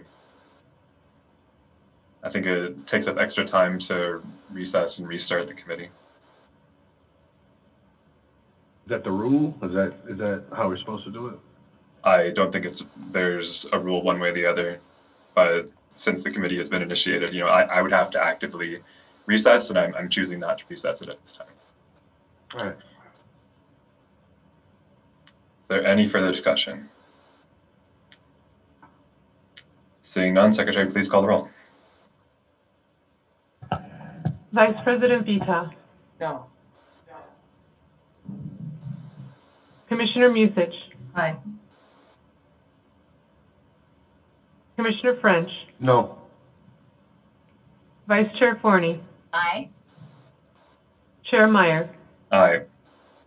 You have 3 ayes, 2 nays. That carries. Is there a motion for Resolution 2021-250, a resolution suspending board policy and procedure and naming the clubhouse at Hiawatha Golf Course and any replacement of the clubhouse at Hiawatha Golf Course to be the Solomon Hughes Clubhouse? So moved. Thank you. Is there any discussion? Seeing none, Secretary, please call the roll. Vice President Vita. Aye. Commissioner Musich. Aye. Commissioner French. Aye. Vice Chair Forney. Aye. Chair Meyer. Aye. You have 5 ayes. That carries and concludes our business for tonight. So with that, I will declare this meeting adjourned if there are no objections.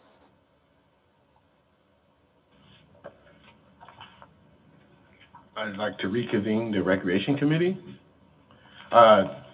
Director Humphreys, are you still available? Are you still on the call? Chair French, Commissioners, yes, I am. All right, I know I texted you earlier about maybe asking a few, did anybody else have any questions about the presentation that Director Humphreys has? Any questions? Any other commissioners have any questions? All right. Okay, great job. Thank you for coming and presenting that to us. I guess I have a few questions about North Commons Pool. Is that okay for you to answer right now? Do you have time and capacity to answer some of these questions? Chair French, Commissioners, yes, I'll do the best I can. Thank you, I appreciate it. Point of information. Do you know what? Yes. Did I miss something on the agenda that's about the North Commons Pool? I thought we were discussing golf. I just want to ask him a couple of questions. Is that okay? You're the chair, so I guess you get to decide what's okay to discuss. Thank you, appreciate it. I know we were averaging about 150, 120 kids or 120 guests per day at the North Commons Pool. Is that correct, or is that pretty much, is that kind of close to the numbers? Chair French, we did get some attendance information from there. Prior to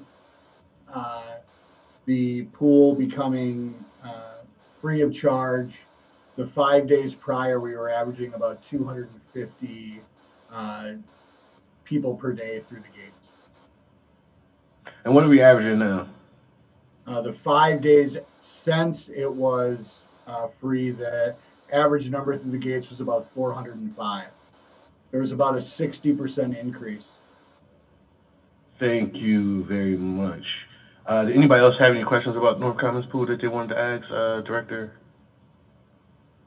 Thank you. I would like to adjourn the Recreation Committee now. Thank you, Director Humphreys.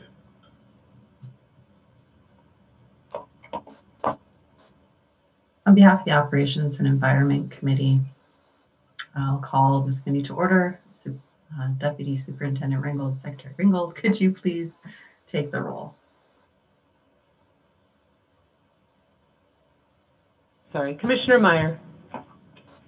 Here. Commissioner Hassan.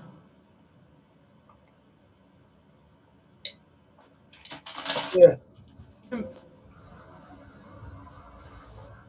Thank you, Commissioner Hassan. Can you indicate your presence again with your camera? Here. Thank you. Commissioner Forney. Here. Vice Chair French. Chair Musich. Present. You have a quorum. Thank you, Secretary Ringgold. At this time, I would entertain a motion to approve the agenda and the minutes of Wednesday, June 16th, 2021. So moved. Thank you. Not seeing any discussion. Secretary Ringgold, can you please call the roll? Commissioner Meyer. Aye. Commissioner Hassan. Aye. Commissioner Forney. Aye. Vice Chair French. Aye. Chair Musich. Aye. You have 5 ayes. That motion carries. Thank you. This evening we have a study report item, and we're joined by Assistant Superintendent Barrick, Director Evanson, and Park Project and Systems Manager Chris DeRoche. Welcome to the Park Board, Chris. We're happy to have you here.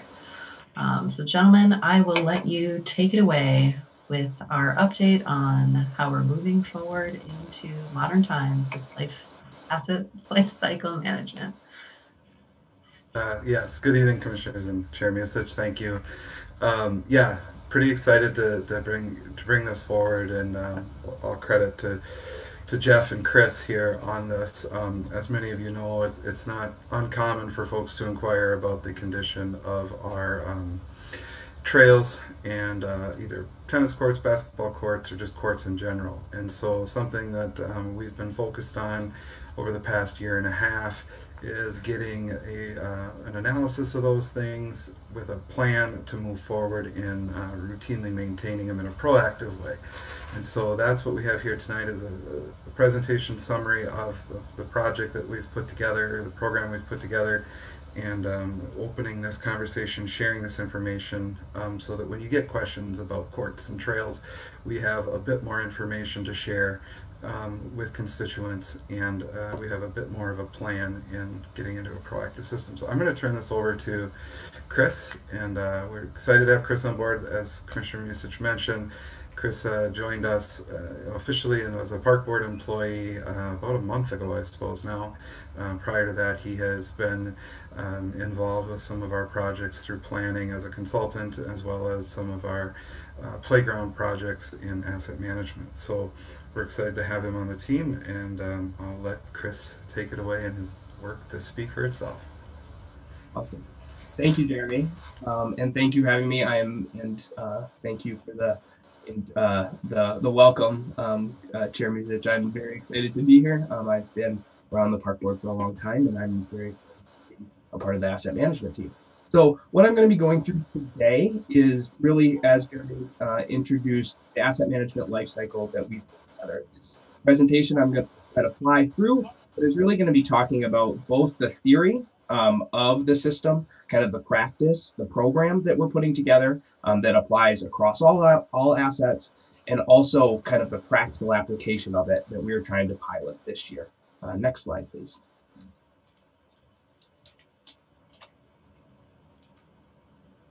Great, thank you. So what we're going to be going through here is really starting off with what we're trying to solve for. What is the life cycle program, right? Like, what are we developing? Then looking at why we chose courts and trails, as Jeremy mentioned, as kind of our first pilot for life cycles. Looking at the implementation of those this year, with the goal of doing these life cycle programs, of actually doing work, maintaining assets and rehabbing assets, looking at next steps in other assets, and the other benefits and program refinement that are going to come out of this. The life cycle program is really a base which we can build off of. Next slide, please. So I'm going to actually just read this. What are we solving for? I think this is a really important place to start. We're executing this program because our facilities and assets need to meet a level of service and safety in order to achieve MPRB's mission and purpose of providing places and recreation opportunities for all people to gather, celebrate, contemplate, and engage in activities that promote health, well-being, community, and the environment.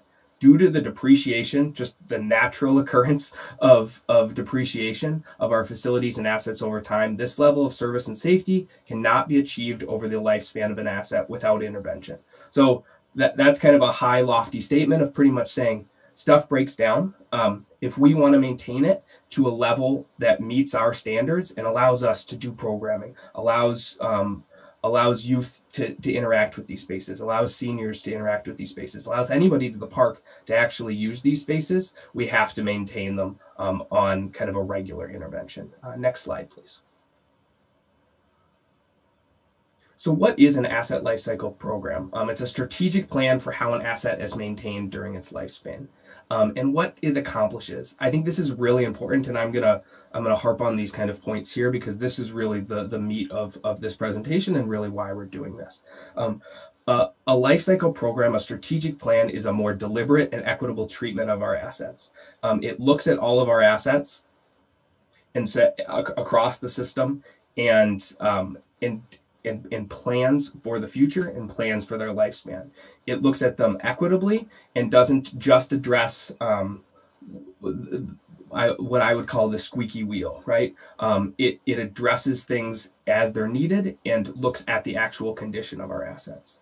It provides this standard level of service across our system. So if you're going to a park in South Minneapolis, Southwest, North, Northeast, downtown, regional, you have an expectation that when you go to play tennis or basketball or ride on a regional trail, that you're going to achieve a certain level of service. And the goal of this is to provide that level of service.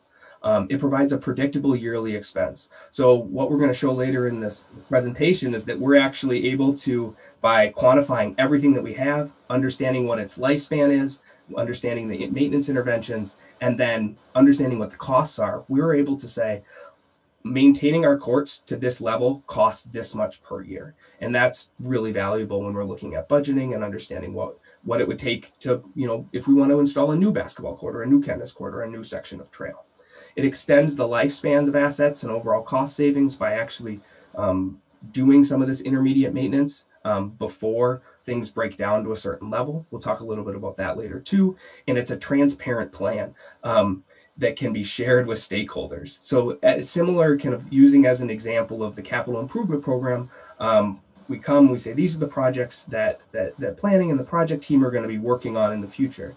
This would be really similar, but for the rehab and the maintenance of our assets. So we're able to say in the next, the goal if by instituting this program, the goal in the next 3 years, these are all the sites that are going to be getting interventions on their courts, are going to be getting maintenance. And we can provide that to commissioners who are responding to the community, to community members, and to staff to understand how they can plan, whether it's programming or different interactions with the community. Next slide, please. So I'm going to fly through these next slide really quick. We decided in 2021 through prioritizing, looking at all of our assets and understanding what would be good assets to use, to pilot, to kind of launch this life cycle thinking and program. Looking at all of the things on the left, looking at their conditions, looking at from staff feedback. What are some assets that aren't that we're really struggling with? That Jeremy mentioned, we're getting a lot of feedback from community that we need to be doing, that they're not up to the level of standard that we would want. And the two kind of main assets that we came out for this year are looking at our courts, both our basketball, tennis, and pickleball courts as well, and then our regional trail system. The convenient thing with both of these is they're both asphalt-based assets, and that provides kind of gives us some efficiency in how we've worked out these plans. Next slide, please. So what does that life cycle look like? What we wanted to do was kind of a little bit in a vacuum say, like, what is the ideal, what do we want to accomplish? What do we need to do to achieve the level of service that we want? And we came up with, by looking or using kind of the program input. So those were doing interviews and engagement with staff. We looked at our current processes and procedures, looked at industry best practices. So, what are other cities doing? What are other, folks who are working on courts, or maintaining trails? What do they say are these kind of interventions that we should be working on? And also bringing in the 2021 equity metrics to do some prioritization to understand, to bring that kind of lens to the project too.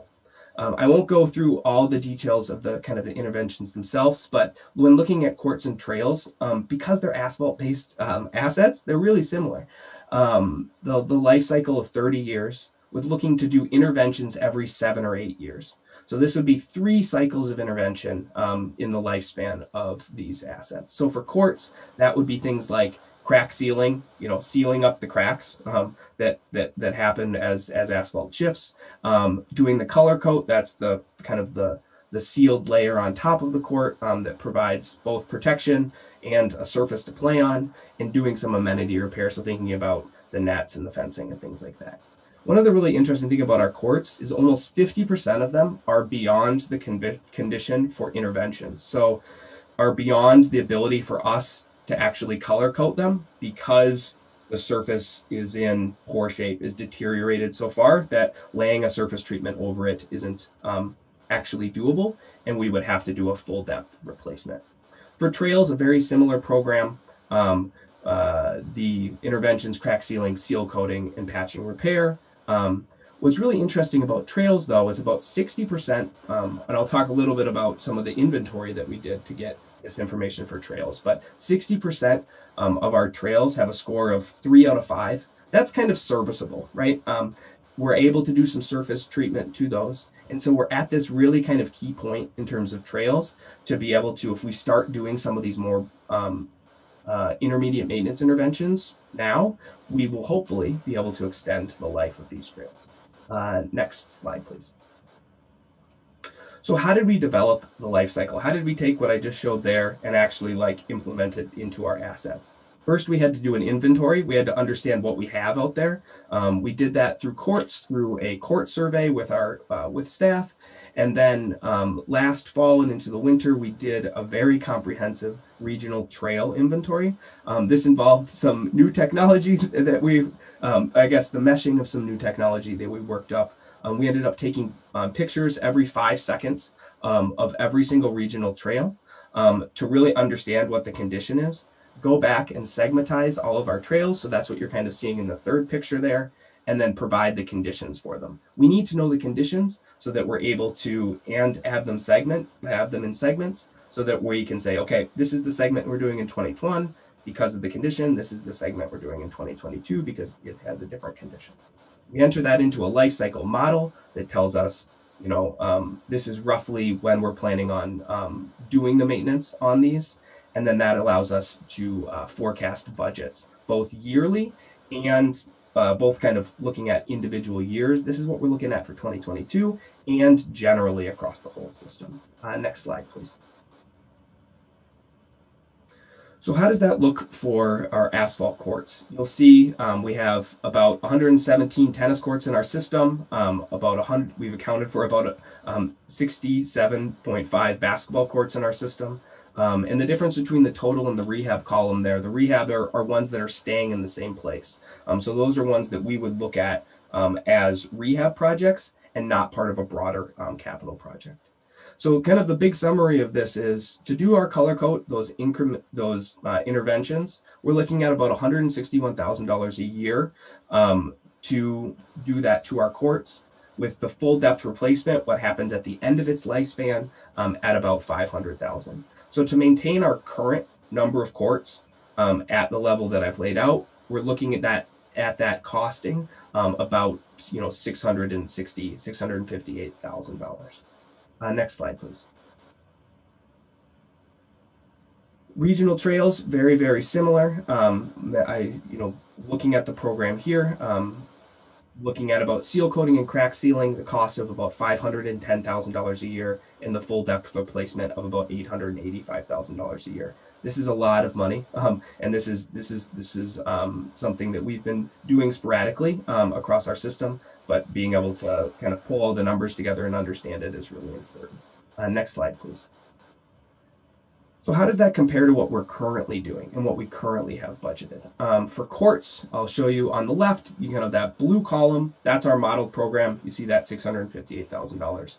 What our current budgeting allows, really through NPP $20, actually allows for about a 50-year life cycle, but continuing that 7 to 8 year maintenance intervention. So, the difference between our current budget of about $450,000 and our modeled budget, what we would ideally like to do, we're looking at about a $200,000 gap. When you look at our regional trail system, the gap becomes larger. The model program, we talked about a little bit around $1.4 million per year to maintain and replace our trails. And our current budget, our budget actually for this year for regional trails is about $500,000. So that gap is a little under $900,000. So when our current budget would allow 12 years maintenance interventions, so every 12 years we'd be doing a maintenance intervention, and then only doing emergency repairs. So for example, there's a case on, say, Bedema-Koska on the southwest side where some erosions happened and the trail is actually kind of eroded away. Our current budget allows us to do about $90,000 worth of those emergency repairs. So we're looking right now to figure out how we fill these gaps. What are some ways that we can do that? But these are kind of how the numbers lay out right now with our modeled program versus what our current budget allows. Next slide, please. So now we'll talk quickly about how we're piloting this in 2021, how we're using this information to actually implement maintenance on these assets. Next slide, please. So when looking at our courts, what you're seeing on the right is a map of the courts that we're actually going to be doing these interventions on, both crack sealing, color coding, and full depth replacement. The full depths are the courts in blue, and the crack seal color coats are the courts in red. Around 14 tennis courts and 5 basketball courts are getting crack sealing and color coat. We have this completed and a PO has been issued for this work. And the full depth rehab, looking at about 1.5 basketball courts. Those are at Elliott, which is a full court basketball, and Bryant Square, which is half court.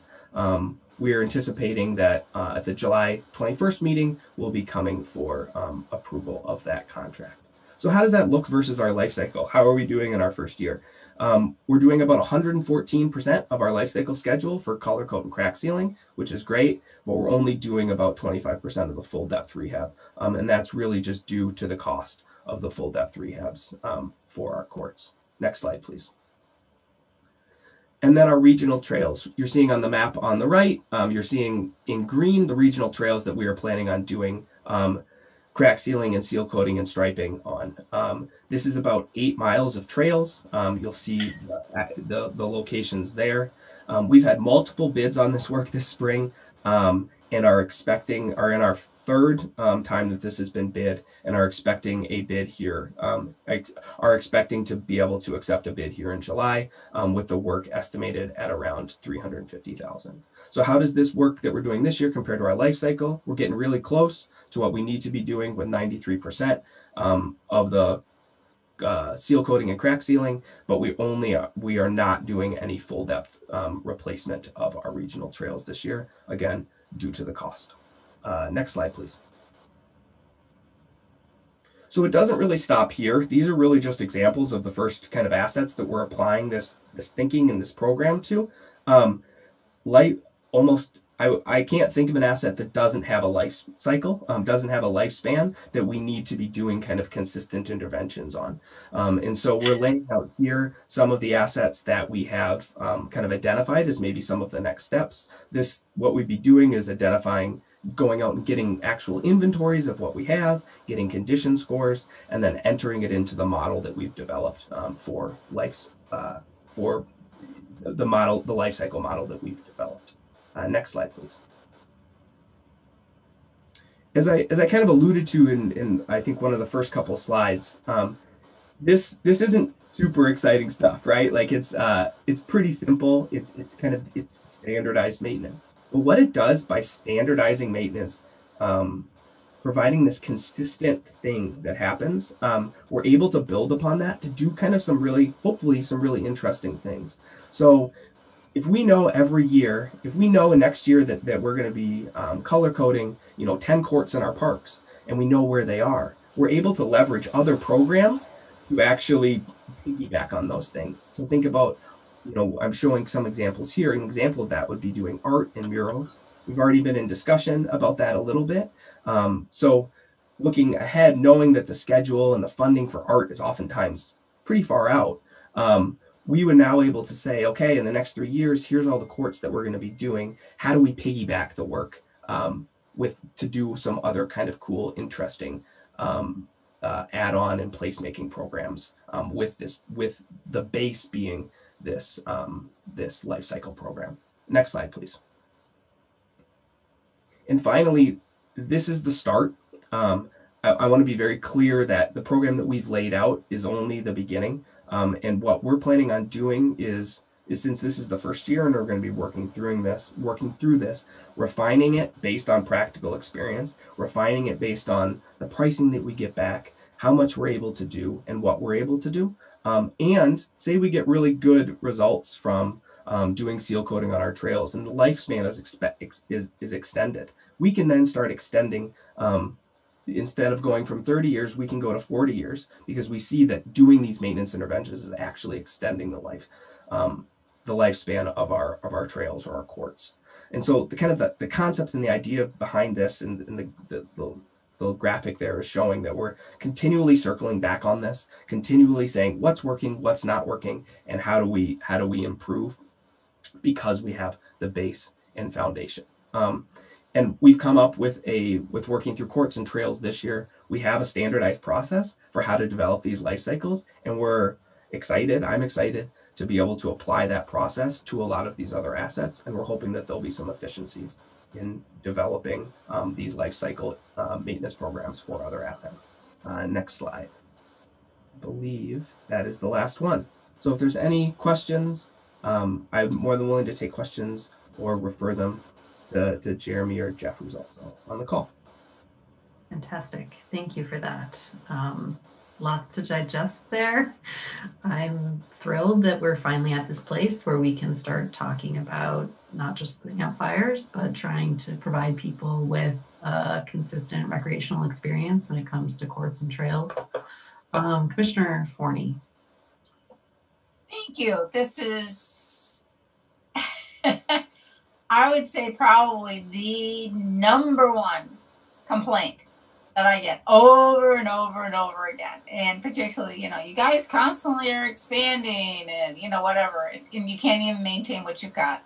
So I guess probably my biggest question is, how does this align with funding?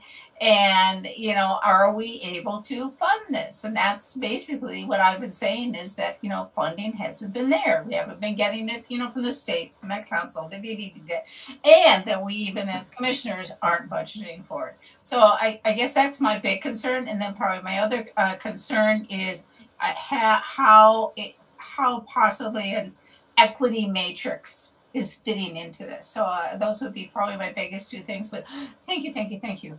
Please, this is huge. Mr. DeRoche, are you able to speak to that? Yeah, I'll maybe answer the last question first and then maybe even defer to Jeremy for I knew that was gonna happen. So one of the things that we've done to integrate the equity matrix into this, so we wanted to take kind of condition as a base feature of our assets. But then, so say for courts, for example, they're scoring between 1 and 5, right? So there's a lot of courts that are 3s, there's a lot of courts that are 2s, there's a lot of courts that are 1s.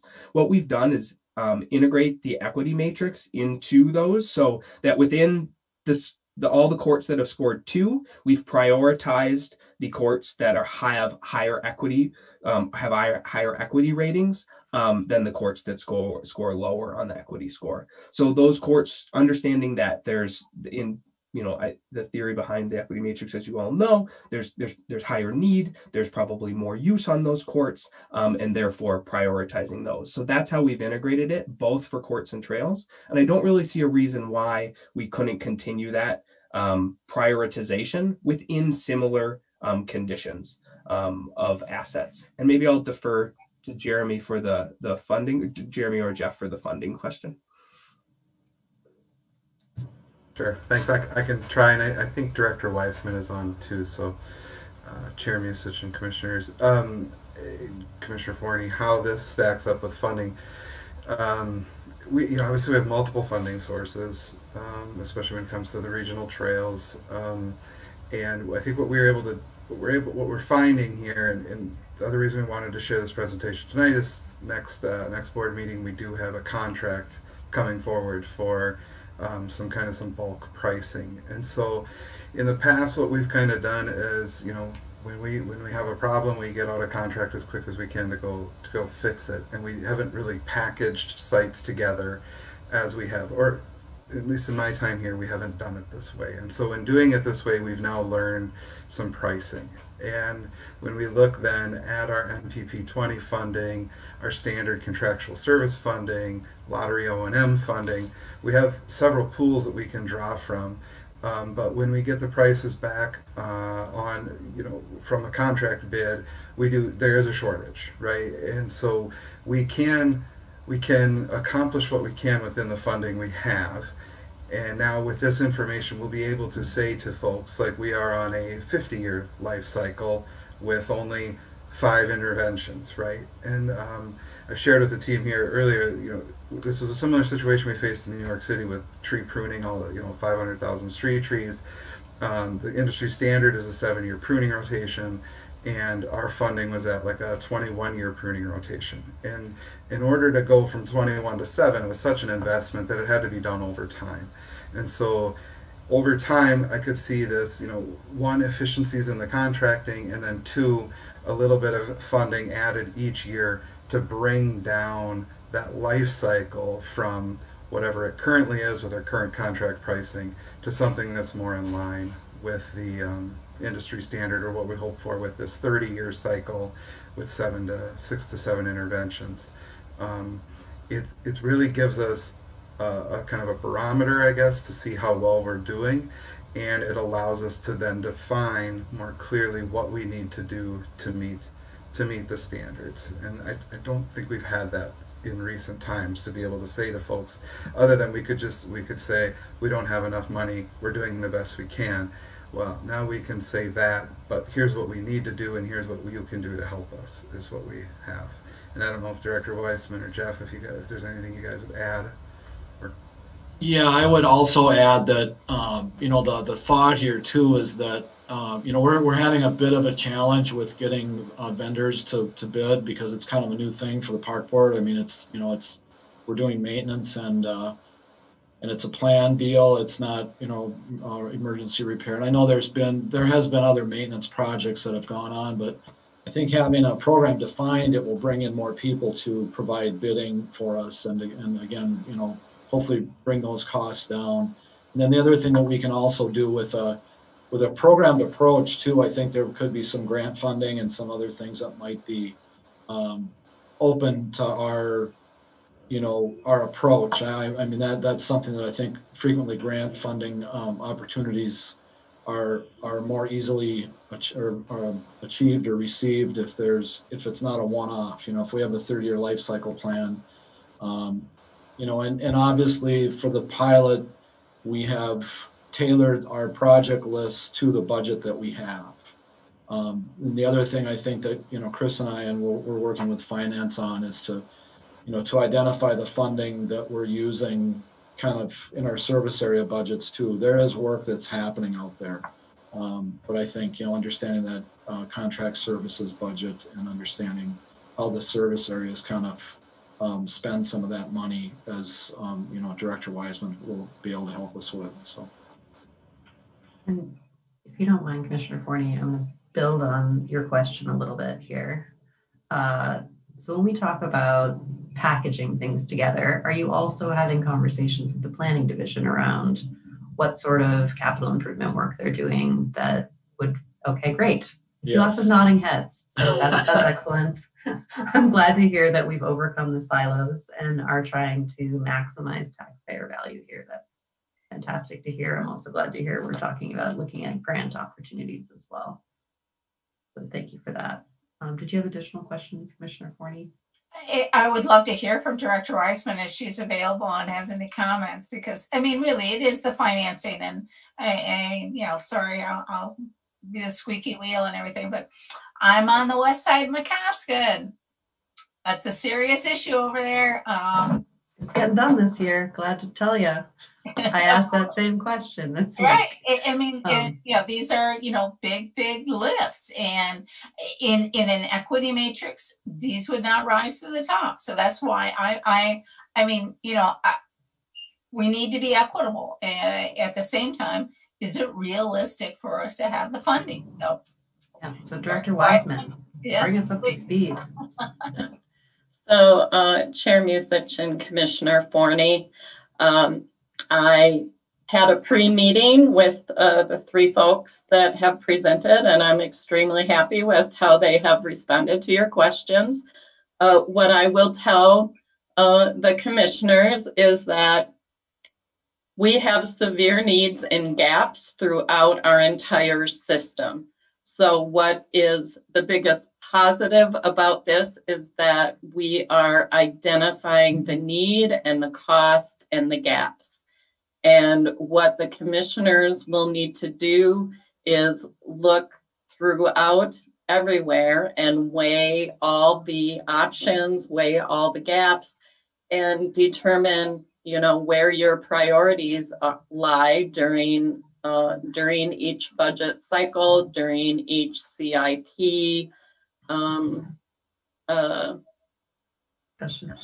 discussion, each legislative agenda discussion. So all of these tie together. And I think that we've, especially with the regional trails, that is something that is consistently talked about during the budget. Any conversation with city council members, any conversation with park commissioners. So it is definitely something that, is being looked at and trying to figure out how to close those gaps. Thank you. I really, this is awesome. Thank you. Bernadette Bangora, did you have comments you wanted to make on that line as well? I think Commissioner Musich was, I'm sorry, Commissioner Meyer was up before me. Sorry. Okay, I didn't know if you needed to speak to this particular item we had already discussed. So go ahead, Commissioner Meyer. I was going to ask the same question, but I'll just also speak just to reiterate what Commissioner Forney said. I also have lots of people who have commented to me that they wish that we would maintain what we have in our existing system before expanding things. So, people would get, people want to see things like, expansion of parks and get excited when that happens. But, a frequent thing that I've said whenever we just acquired the new land in North Loop, or, buying up land in Northeast on the riverfront, when we've done those things, people have commented to me that we should be maintaining what we have first. So, and then to the funding part, I guess, later on tonight in the admin committee, there's a proposed 7.75% levy increase request on the agenda. Would any of that money be going to an increased maintenance, or would there need to be an increased ask to account for that?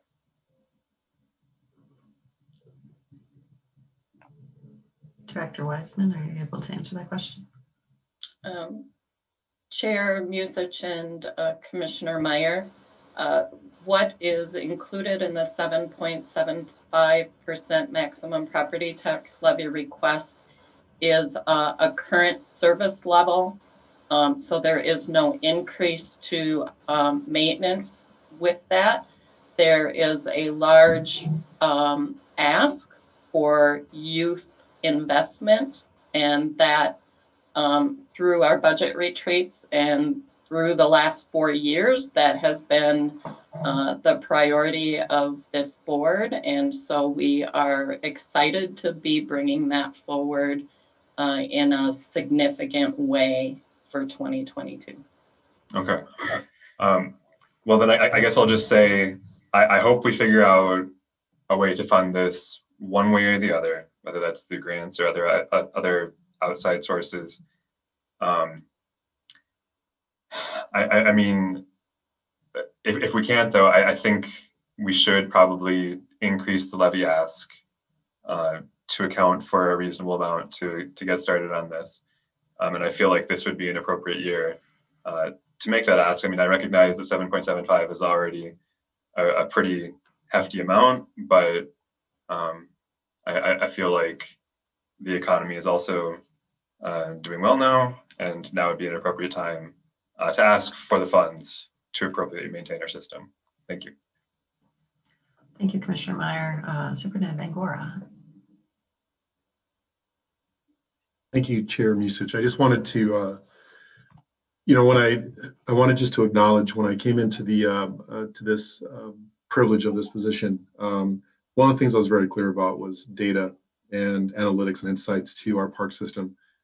So I hope that, when I look at, Chris and Jeff and Jeremy, when they presented this, I literally was almost dancing around the room, because I think the thing that I want to bring to you all, and what we bring to you all, is clear information around not only our assets in our community or in our park system, but the information that you need to make the decisions on how we move forward as an organization.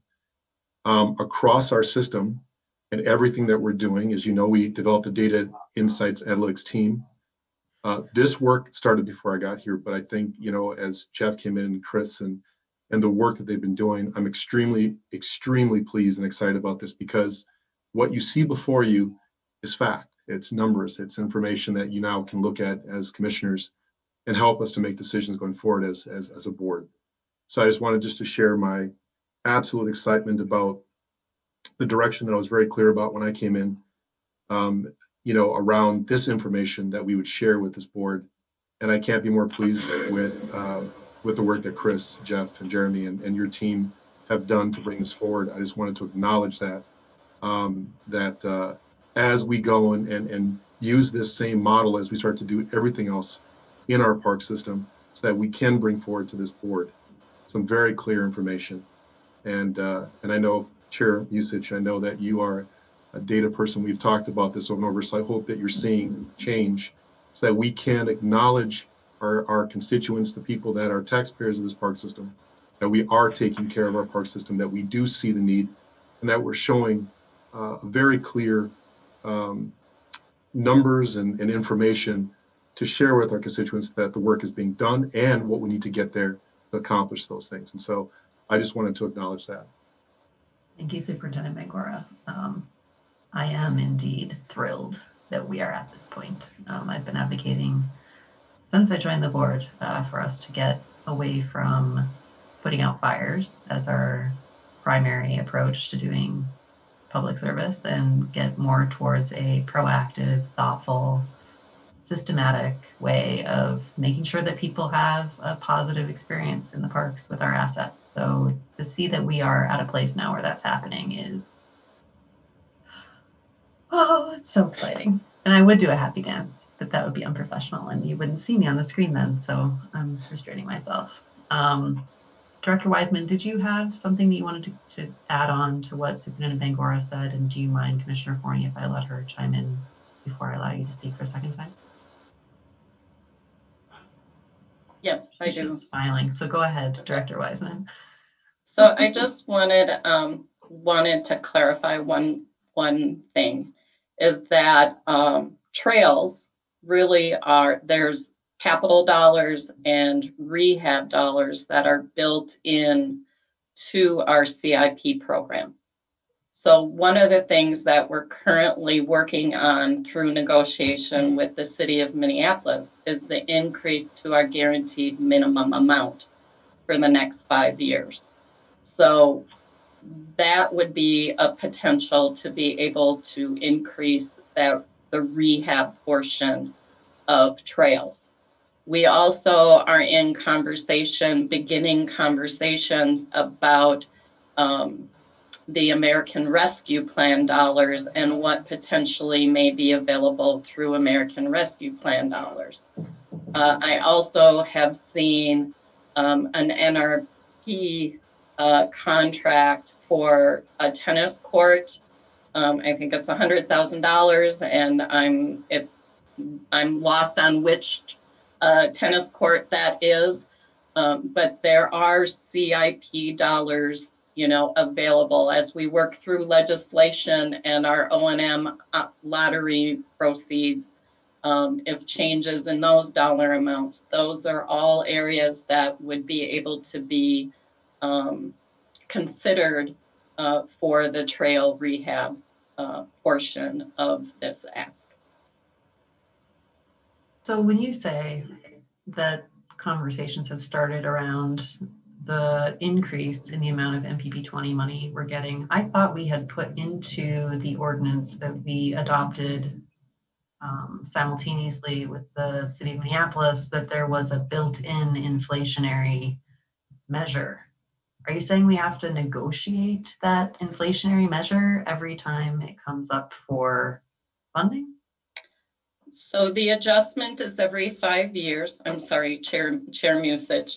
The NPP 20 guaranteed minimum amount is adjusted every 5 years. And yes, it's an agreed upon inflationary adjustment that both the city and park board need to agree upon and pass concurrent resolutions setting the next 5-year guaranteed minimum amount.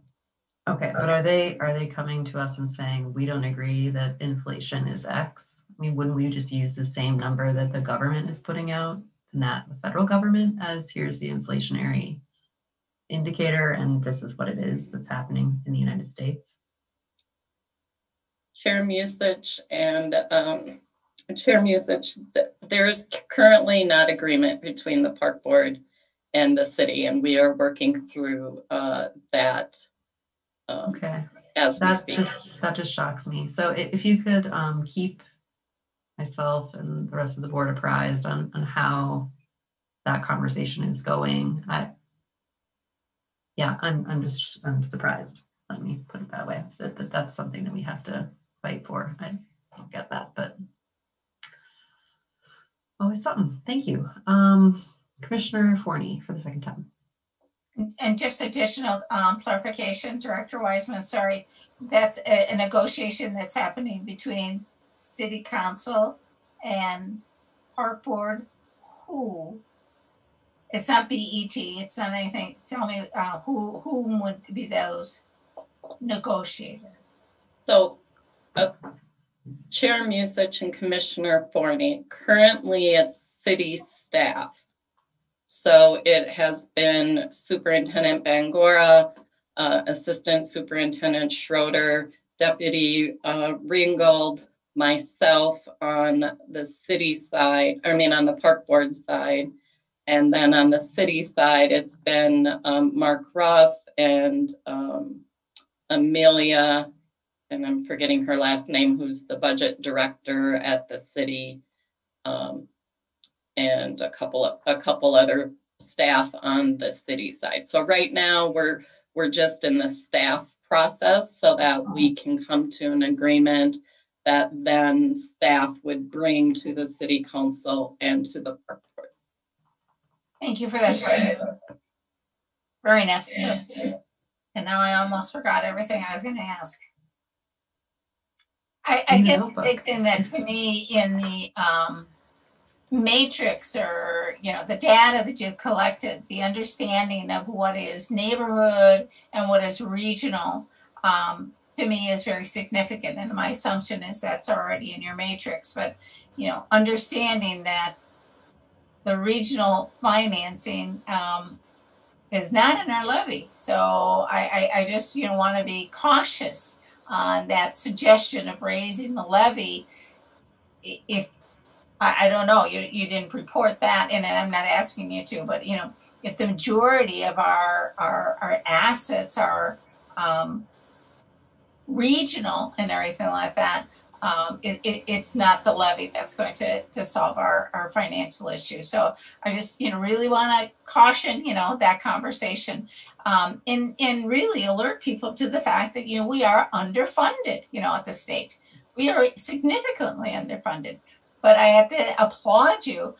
Having data like this, I think, is going to be, hopefully,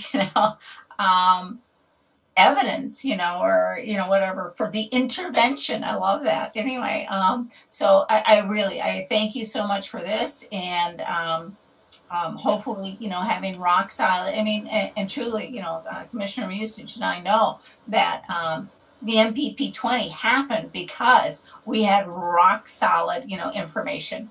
And, by having this information now, I really, hopefully, we can make sure we've got the funding in the future. Thank you. Thanks, Commissioner Forney. Commissioner Meyer for the second time. Yeah, just responding to that. What was presented tonight is a combination of both regional and non-regional things, right? So for the non-regional ones, the levy would be an appropriate place to seek the increases to pay for that maintenance.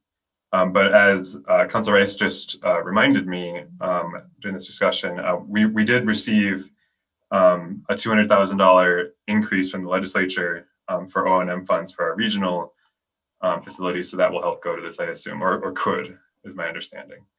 Councilor Rice, can you expand on that, on the victories that we had in this past session? But Madam Chair, Commissioner Meyer, yes, we'll be getting a legislative report shortly. We did have a very good outcome in the legislature this year on two fronts that could affect this discussion. One was there was a significant increase of $750,000 in lottery and lieu funds, which would translate roughly into at least $150,000, probably $200,000 increase in our share of that revenue.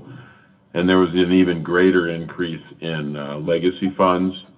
I'm expecting that the system would have anywhere from at least $300,000 to perhaps a $500,000 increase in revenue from those two sources.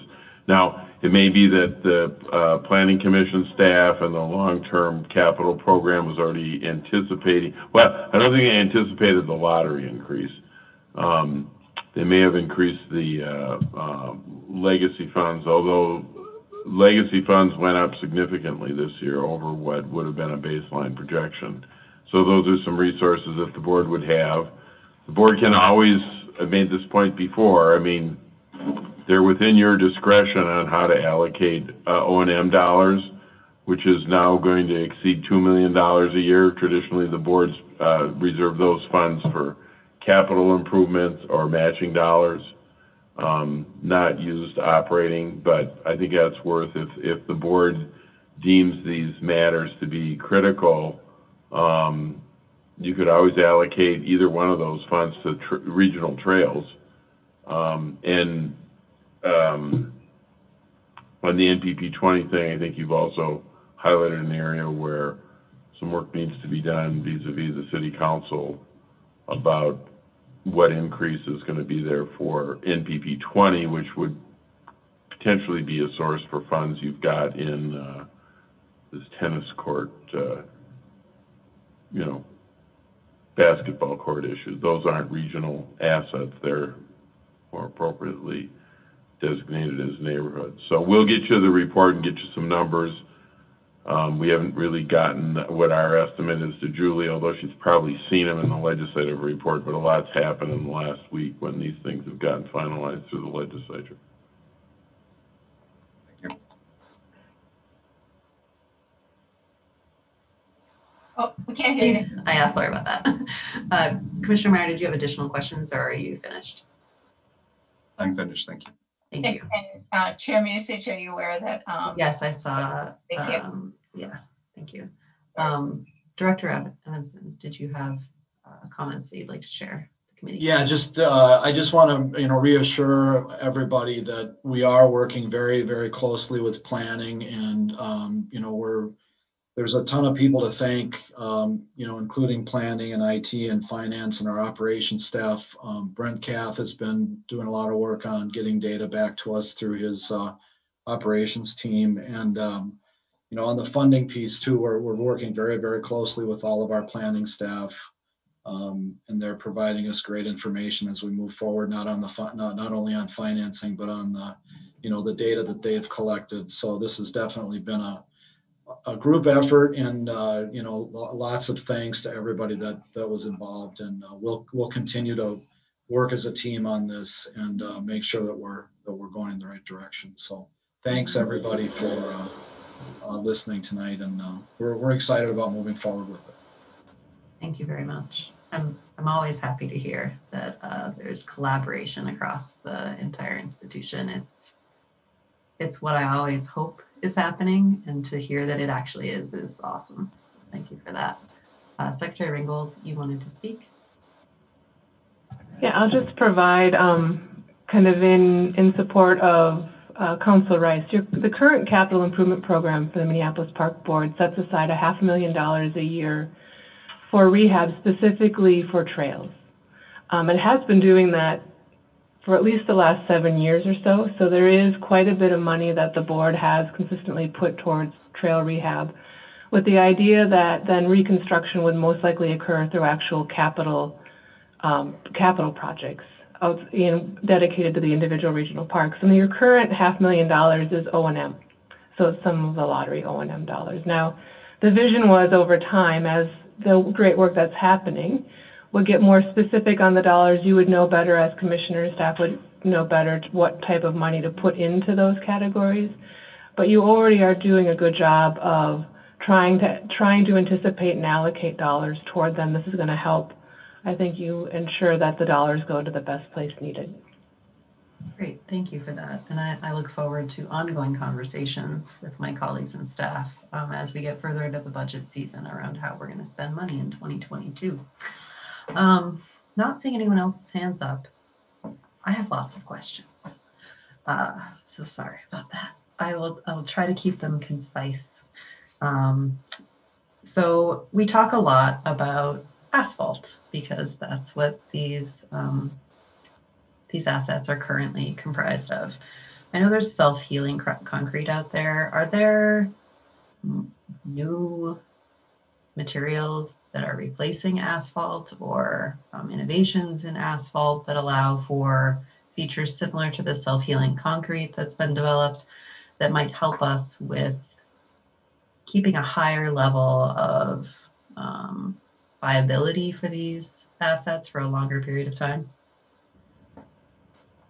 I can take that, Chairman Usage. Asphalt is, I would say, relatively tried and true for these types of facilities. We do have some older concrete tennis courts in the system that we're kind of struggling with right now to do some upgrading.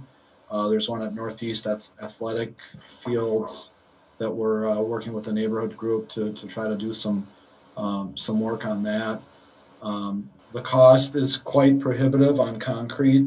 We do have our trade shop that we do concrete work internally, but obviously we don't have the staffing to take on large projects. And maybe I should clarify. I'm not asking that we convert these things to concrete. I think the injury numbers go up pretty significantly on those versus the asphalt component.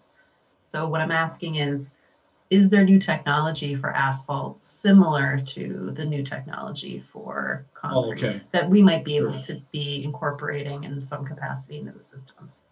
Yeah, Chris is nodding like maybe he might have something to contribute here too, so I don't know. Well, I guess I would start off by saying, there is some permeable paving that's out there. There's certainly some options, but again, I think asphalt is pretty tried and true with the type of application that we have in our park system. Go ahead, Chris, if you have something. Chair Musich, I don't have a specific answer for that. I think it's a good question. I can reassure you that we have been consulting with some asphalt experts. They haven't come to us with a specific hey, this is the new thing that can extend the lifespan. So I think that would maybe be a good question for them, but do know that we are working with some of the kind of the nation's experts in asphalt to get some of these answers on what are the best sections, what is the best mix to use, how should we be filling cracks, all of that. But I think that would be something that I would like to look into more on, are there maybe some different innovations and materials that we could that we could work into a program like this. Okay, great. Perhaps this might be a question we want to ask the University of Minnesota's Material Research Lab about, because it might be an interesting project for some grad students to explore. The other question I have around asphalt is, are we taking into consideration the fact that Minnesota is having a much broader swing in temperatures than we've had in the past for longer periods of time, to ensure that when we are doing new installations, that the mix of asphalt we're using is something that can handle those changes in temperature without having a greater propensity for failure? Yeah, Chair Musich, I would refer to Chris's comments on that too. We are obviously we're working with planning, who they're very knowledgeable, our own park board planning staff, and we're keeping current on trends as well with the sections and the different lifts, types of asphalt that we are speccing.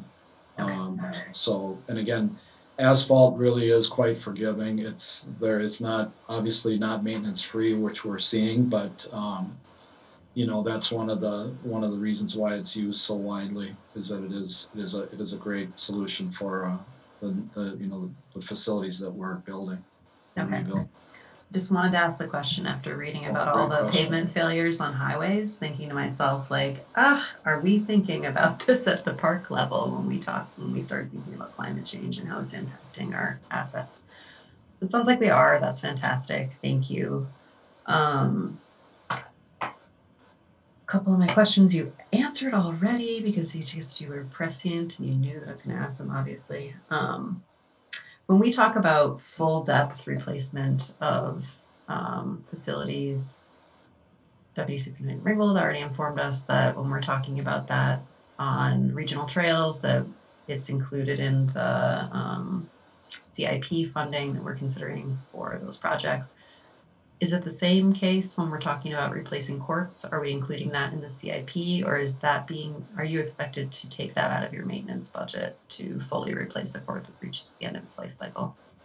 Yeah, I can take that, Chair Musich. The kind of the mix between capital and rehab for our program is that if it's identified in our master planning as moving, then we are considering a capital project, and we're kind of staying hands off on that. If there's a maintenance intervention that we can do, within that projected, planning's great with planning, schedules and all that, so we kind of have a good idea of, that court in Park A might be there for 10 years, and if it means it's, we can do a color code, we'll do that as a maintenance, but only if it is appropriate for the time frame.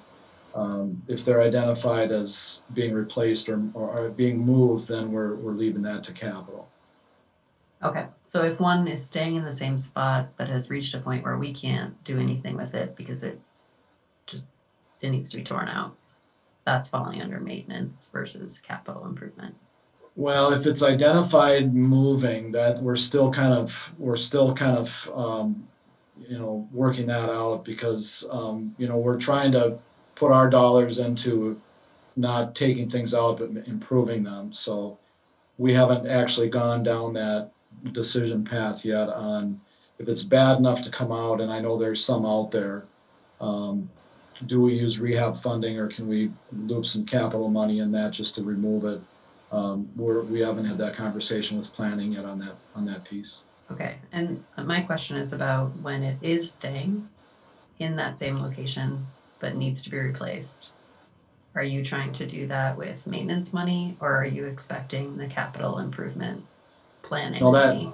Yes, thank you for clarifying, Chair Musich. No, we are identifying funding for that full 30-year life cycle, including the replacement at 30 years. So that's the budget that we've developed. So anything that is not on a master plan to move, it's fully in our court, so to speak. Okay. So and I guess I would have expected capital dollars to pay for that. So perhaps that's a further conversation we should be having as part of budgeting. You said that we had put things out for bid several times this year. Did we have to decline those bids because they came in too high, or what went on there? We didn't get any bids? Chair Musich, I can take this one.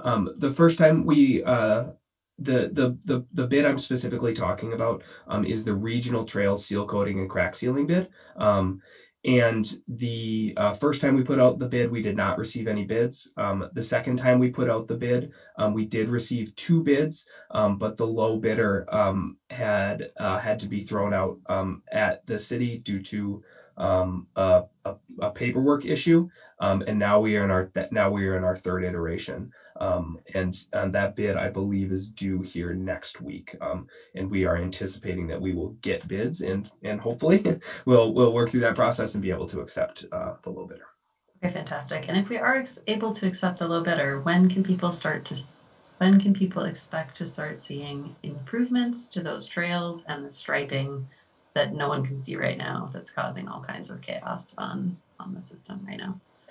Chair Musich, the plan is this year for this program. This is bid as being done this year. I would anticipate, since we are in the early July and then getting approval on that contract, we're going to be in the late summer, fall. The work's going to need to be done as the weather allows us, and there's temperature restrictions, there's all of that. So, but so like September, October. That's an appropriate guess. Okay, great, thank you. And then the last question I have is for Lobbyist Rice. When we talk through these programs and can really define the need, does that assist you in the conversations that you're having at the Capitol to make a case that additional funding needs to be allocated to the regional park system and to Minneapolis in general for local government aid? Chair Musich, there's a couple questions there. The funds we get from the legislature are done on a formula that's based on park usage, local use, regional use, acreage, other metrics. So us making the case for this would probably be counter to, that would open up the formula discussion to all other kinds of factors. So I would not recommend we Do we currently get all the money that we're supposed to get under that formula though? Well, we get, excuse me, Madam Chair, we get, we were promised 40%. We're getting about 10%. But does this in making information help you get us to a place where we can get closer to that 40% we're supposed to be getting? No, not really. Darn. No, no. Okay. I mean, the regional park system spends about $110 million a year maintaining it. When you aggregate all 10 implementing agencies, it might even be approaching $120 million. We're getting about 10% of that money now with on the O&M side.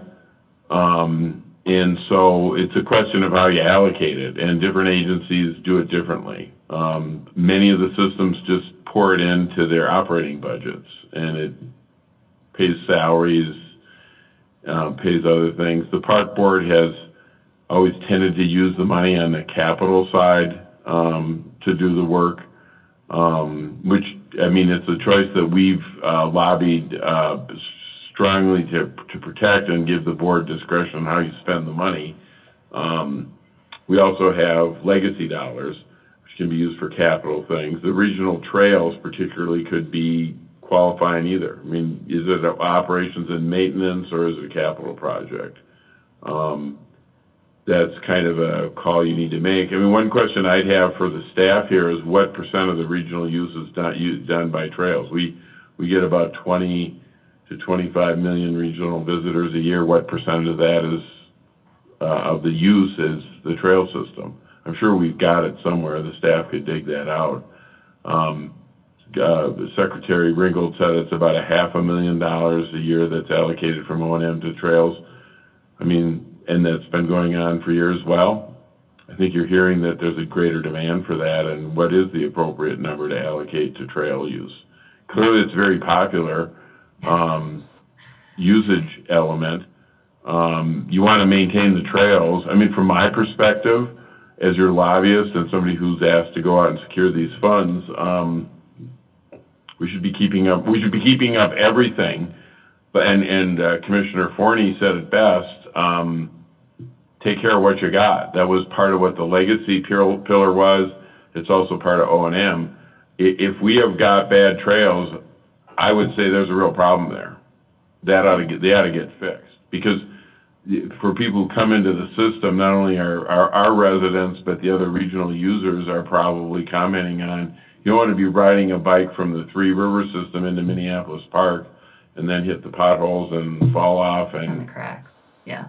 And hit the cracks. I mean, that's like, those regional dollars are meant to keep a regional system maintained and improved. All right. And that's Thank you my for that take. clarification. I appreciate it. All right, I'm not seeing any additional questions. That summed up all the things I was hoping to understand as we try to move forward with this and get into budgeting. So thank you all for your time this evening. That concludes the Operations and Environment Committee, and not hearing any objections, I declare this committee adjourned. Like to convene then the Administration and Finance Committee. Will the Secretary please call the roll? Vice President Vita. Present. Commissioner Musich. Present. Commissioner French. Here. Vice Chair Hassan. Here. Chair Forney. Here. You have a quorum. Thank you. Regarding the agenda, staff has requested that we postpone the resolution 2021-253. So will like an approval of the agenda, excuse me, without that item. So moved. Do you want to move the minutes at the same time?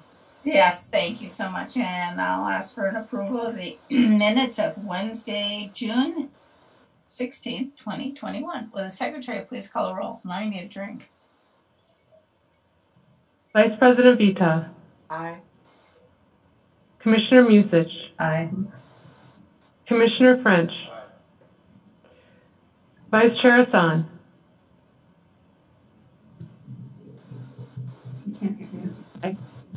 I could see you, but I couldn't hear you. There we go. Chair Forney. Aye. You have 5 ayes. Great. We then have 2 action items. We have resolution 2023-251, a resolution. 2021. Go ahead. It's 2021-251. I mean, I would like to live the next 2 years out instead of time traveling tonight. Okay, I'd like to move resolution 2021-251, a resolution approving change order number 10 with LS Black Constructors, Inc., contract number COM1403 for the Phase 1 improvements projects at Curry Park in the amount of $25,310.04 for a new contract total of $3 million? It is. $3,076,149.52 and authorizing the transfer of $130,000 from the 2021 MPP Capital Investment Construction Contingency Fund. Great. Any discussion on this? Like a presentation? I'm not seeing any hands, I think. Any need for discussion on this? Okay. With that then, will the Secretary please call the roll? Vice President Vita. Aye. Commissioner Musich. Aye. Commissioner French. Aye. Vice Chair Hassan. Aye. Chair Forney. Aye. You have 5 ayes. Thank you. I'd like to move resolution 2021, was 252 was still on, right? Yep. 252. Yes. A resolution requesting the Board of Estimate and Taxation set the maximum property tax levy for the 2022 budget estimated amount at 75, is that million? Yes. Yes. 75,777,000, an increase of 7.75%, 7.775%. Sorry, I'm using two computers and it's a really weird glare. You got it. Perfect. All right. Thank you, Commissioner or Vice President Vitale and everything. I would presentation of this. I'm not, I believe it is, yes, of course, it's Superintendent Bangora and, oh, my internet is unstable. So anyway, and Director. Are you guys there? Yeah, we are here. Thank you. Thank you, Chair Pony. Can you hear me okay? We can hear you. Okay. I'm sorry, I thought I saw this. Thank you for, thank you. Thank you, Chair Pony. Absolutely. So thank you for this opportunity. What I'll try to do is get through this as quickly as possible. This is a presentation that we have been using and circulating through as we meet with elected officials and council members and so forth. But we wanted to make sure we brought this forward to you, give you some context and background to what the board has, in our retreat and how they have guided us in this presentation for the 7.75% property tax. Next slide, please. So the youth investment, I know we've had a lot of discussion around this and years of work to get to this point. It's been long overdue. The 2022 budget discussion marks really the fourth year that we've been working towards the increasing funding for youth in Minneapolis. And in my time here since 2019 and the privilege of being superintendent, the 2.5 years been working diligently and passionately in support for our youth in the city of Minneapolis. We know the need is real. We understand the existing planning and community engagement that absolutely points to the need and the desire to focus on youth. I've stated before that this has been researched to death. There's been documents that exist out there that stack, that stack up like, a foot or so of research and understanding. We clearly understand the need for our youth. So through COVID, we also watched an uptick in youth violence, really shining the light on the need. We understood it was always there, but we also saw this really uptick that we clearly understand is happening in a time of crisis. So we understand the need. And Minneapolis Park and Recreation Board has the infrastructure, we have the experience, and we have the desire to deliver. We continue to be well positioned to deliver these programs, opportunities to our youth with our 47 recreation centers, a 10-minute walk shed for every youth that will approach and end up at one of our centers in one of our parks. We're uniquely positioned for that. We have trained and dedicated staff and a commitment, as you all know, in youth employment. Next slide, please. So the board, we have worked really hard in our milestones in our pursuit of youth funding. This stair step really kind of shows, and we've shown to the city and the requests that made to us around one of the requests around research. We did our research and we responded. We did the Close the Gap Investing in Youth, where it showed the delta for over 20 years of the gap in funding and FTE staffing that we clearly understand. That gap was over $2 million. We understood and we demonstrated, we requested to show a demonstration of commitment to our youth as a board. The board approved a youth-focused direction. We grew our MPRB youth resources.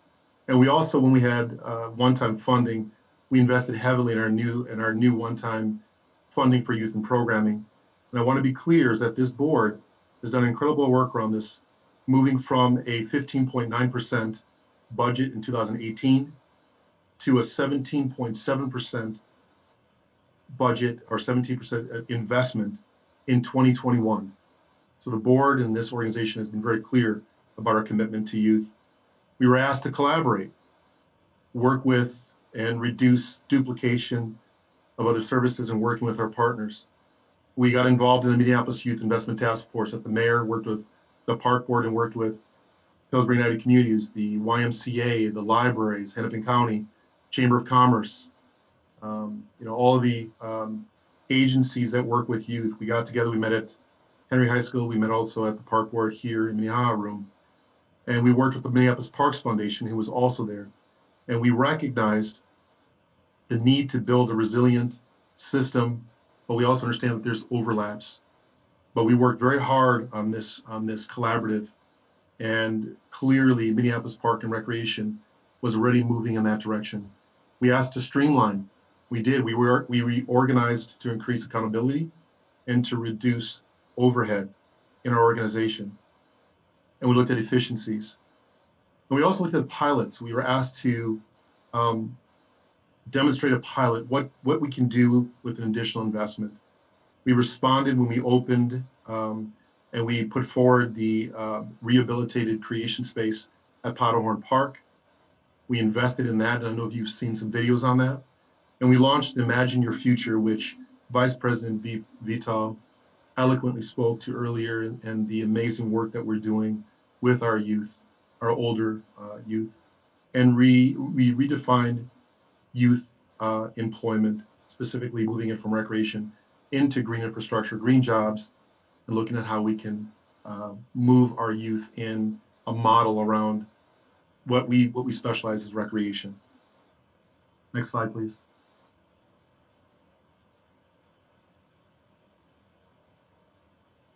So youth investment background, as mentioned earlier, since 2018. If you look at our general fund budget, from 15.9% in 2018 to 16.5% in 2019, 17.5% in 2020, and 17.7% in 2021. There's no question that this board and this organization is invested in youth, and we showed that commitment through our budgeting process. And we have made sacrifices across the organization to make sure the youth in the city that we provide services to have the best resources and provide the best recreation for our young people. Next slide, please. So actions to date have resulted in what we all know as additional youth investment. We've demonstrated what is possible.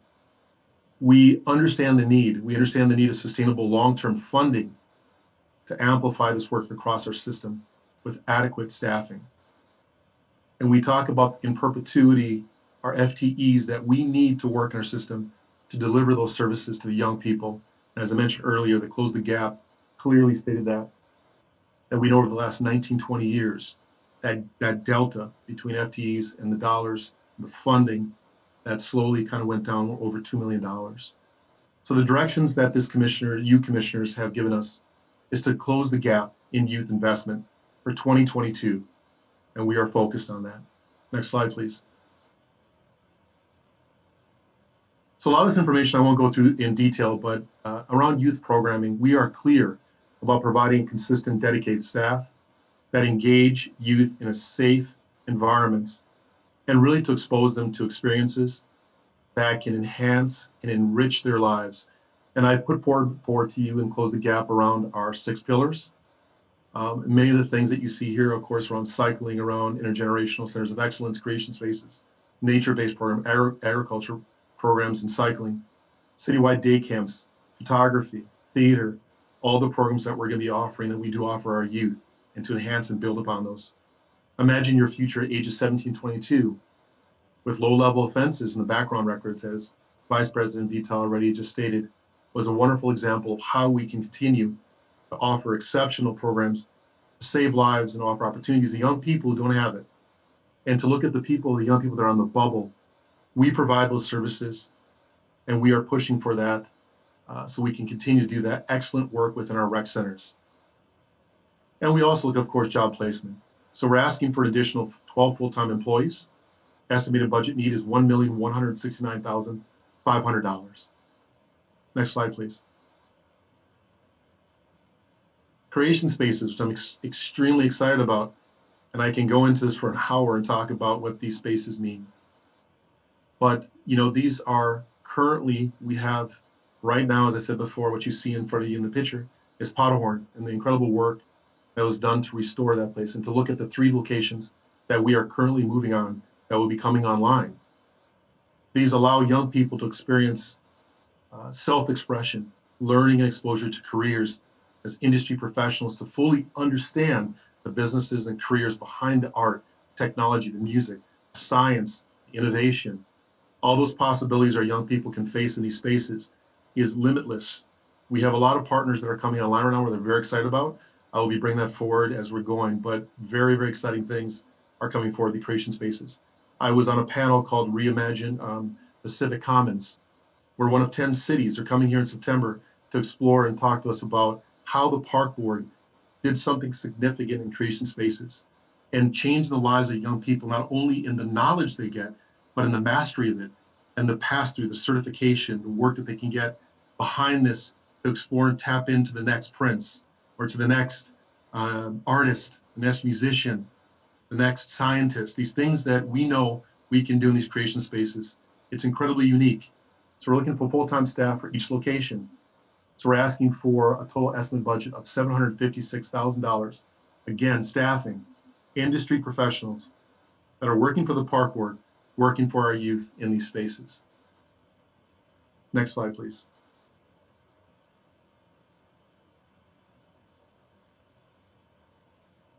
Youth employment. As you know, we are we do incredible work around that. We're focused on employment and training, youth in underserved and unrepresented communities. The shift to expand youth employment programs to provide meaningful, progressive work opportunities for teen and young adults, focusing on outdoors, immersion in parks and nature. And it's in a pathway to green careers. The triangle you see below you, which I won't go into all the details, but it shows clearly how the park board has shifted very clearly. We've always worked with our youth, but we're looking at this Teamworks to the Minneapolis Park Score to career jobs, starting at the very level of entry, working their way in career paths. So we start to talk about this green job exposure to choices that they can make as they work their way from just starting off as a young person that's 14, working in our parks, to full-time jobs. And it's really exciting. And this is the work that we're doing right now with environmental services and the incredible work that Marilyn Pulsher and Deb Pilger and Jeremy has overseen this. We're really excited about the work there. But it's continually given them experience, including park crews, especially skill crews, internships, apprenticeships. This is a very deliberate offering to entice youth to return to work for the MPRB in multiple seasons to gain new skills, knowledge, and identify career paths. We're piloting a really cool thing called Indigenous Architecture, Design and Planning, and Construction Skills. We have young people right now that are going to be working on restoring the Art Godfrey House. And we can give more information around that, but it's a really exciting opportunity to work with Hennepin County. These kids will learn the skills and the tools. They'll have the tools to work with and learn about this very clear pathway to job skills and knowledge. It's very unique, and we're very excited about that. So we're looking at enhanced youth employment opportunities. We're at estimated budget of $300,000 to continue this pathway and work with our youth in these career paths and getting skills and certifications and knowledge to where they hopefully get a full-time job wherever they might be. Next slide, please. And then, of course, nature-based programs. All kids deserve access and discovery of nature. You know, we're looking at really our 47 centers really vested in this work. Not just talking about it, but really vested in it. Naturalists will meet and engage young people where they're at. There's a book written, Last Child in the Woods, where we understand that our parks are those spaces that you can heal and go to, and our young people being connected to incredible mentors, but experiencing nature in our parks. We want to provide consistent, dedicated staff to build relationships, increase programs, expand the reach of the neighborhood naturalist program through year-round programs for 11 to 14. We also want to talk about building successful programs around called nature adventure hubs, nearby nature, Bike to nature, interpretive ways that kids can get on their bikes, look at flora and fauna, like ride along our trails and get information about our park system and what this climate means, how they can advocate for our park system. We talk about enhanced program opportunities through Youthline, 12 to 16-year-olds, and Teen Works through youth employment programs that they can work within this environment and be mentors and also gain the skills. So we're looking for an addition of 1 full-time and 1 part-time employee. And this is enhanced programming dollars. We're asking for an estimated budget of $216,500. Next slide, please. Intergenerational programming. I'm 54 years old. I know that when we look at 50, I have my AARP card. I have to admit that, you know. But when I look about, we don't say senior programs. We talk about intergenerational programs. We have older adults, but we have folks that are, 50, 51, 52, 60, 61. Intergenerational programs. When I came here in 2019, when I was down in the interview process, I met some wonderful ladies that were talking to me about, they said, Al, we really would hope that there's more programs for older adults. But what's more important is that they're intergenerational, working with young people, preschoolers, teens, adults, but being intergenerational. We have centers that we right now want to talk about that we can network through our system. Seniors participate and they share life lessons, the wisdom, history, they provide guidance. Junior participants not only benefit from the experience of seniors, but also they share their energy. They reduce the feeling of isolation. They create social opportunities. Some examples that we have is cultural Somali games for the youth and seniors to play together. We talk about pickleball, biking, gardening, sewing, cultural cooking, music, storytelling, all sorts of really cool things that we know that we can share together as a community. Imagine these centers of excellence, intergenerational centers of excellence. Several of them, again, network through the system like we would do for agriculture and nature, like we're doing for creation spaces. So we're asking for an additional full-time employee. Enhanced programming dollars would be an estimated budget of $170,000 to move this and to have the expertise to create excellence in these programs. Next slide, please. So we understand our youth are in crisis. And I know it's a hard word to use sometimes, but our youth, they need support. Park and recreation, who we are and how we're changing, it's critical to the lives of these young people. The time is to act now. This board has worked years on this focus. I have passionately committed to this. So the City of Minneapolis 2021 annual budget includes a forecast for the NPRB 2022 property tax levy of $73,139,000, which is a 4% increase in 2021. NPRB's 2022 property tax levy request includes the youth investment for a total of $75,777,000, or a 7.75% increase from 2021. What is clear if you look below at the current service level and youth investment, what we're asking at this point for Minneapolis Park Board, when you look at the change in the current level, we look at a 6.14% change, or a 1.1% increase in property tax. The Minneapolis Park Board with the youth investment is $2,638,000. A percent change in the park board, 3.83, but it's only a 0.7% increase in the property tax. The tree preservation and reforestation, as we know, in 2021 went away, and we are now at projected zero because that is done. We're still, of course, planting trees. I want to get that false impression. We're still planting trees, but that's a negative 0.4. So the park board total for the increase in the city property tax is 1.4%. Next slide, please.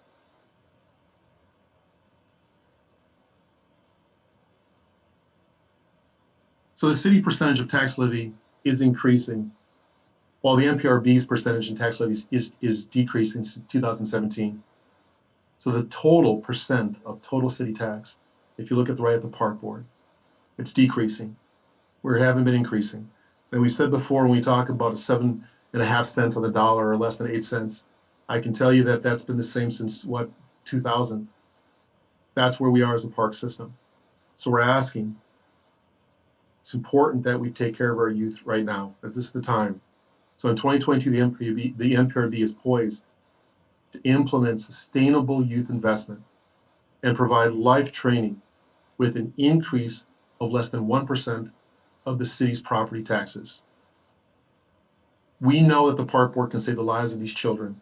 We know the work that we're putting forward, that I'm putting forward, and this team is putting forward in this idea of how we have incubators of innovation in our rec centers, and the change that we are putting forward, and all the things I've not only presented to you, but that we're doing in our rec centers. We know that when a youth gets off a bus, they leave their home, they come to a park. What we're talking about here is not just quantity of programs, but quality of programs. The parks will still be offering all the programs that we do. They'll still offer all those programs.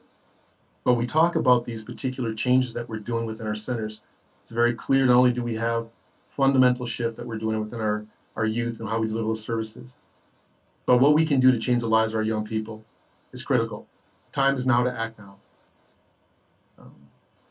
I believe the next slide, I think I will turn this over. Next slide, please. I will now turn this over to Director Weissman to finish up the rest of the presentation. So Chair Forney, Vice Chair Hassan, and Commissioners, I'm just going to quickly remind the Commissioners, this is very similar to what was presented at the budget retreat.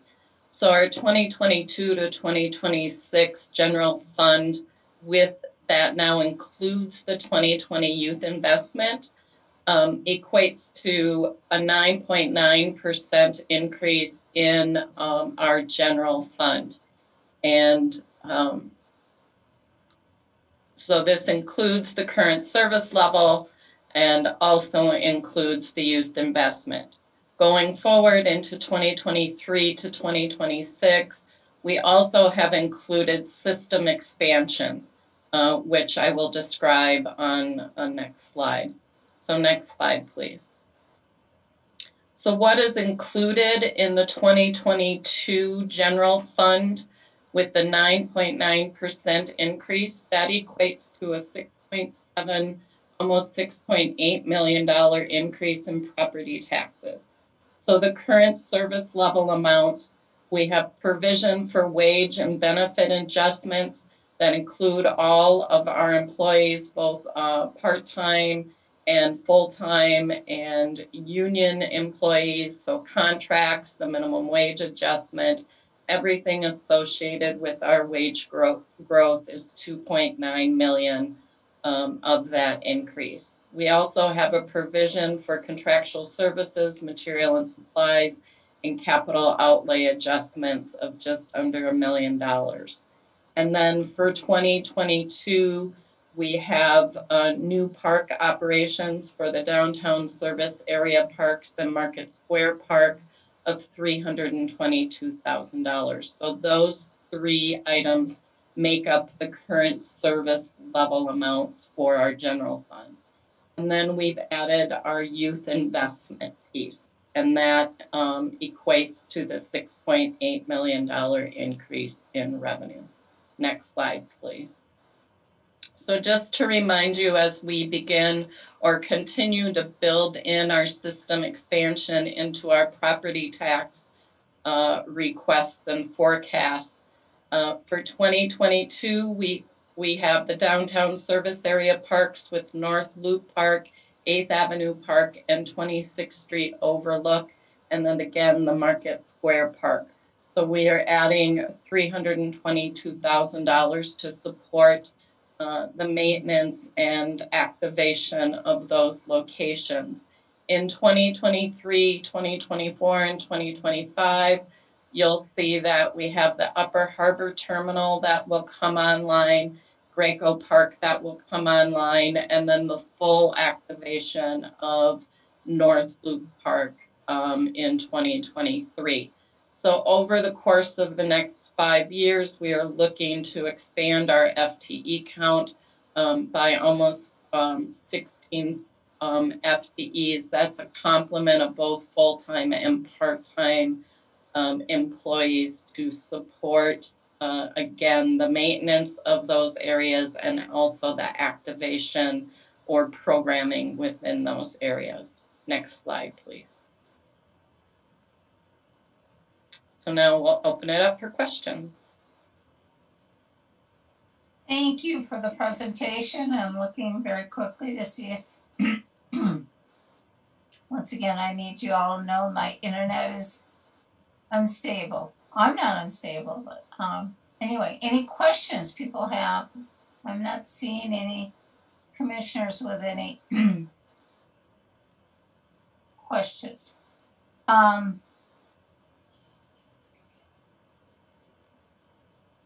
Wish I could come up with something sage. I appreciate, the presentation. We're a little bit earlier in the process of our budget setting.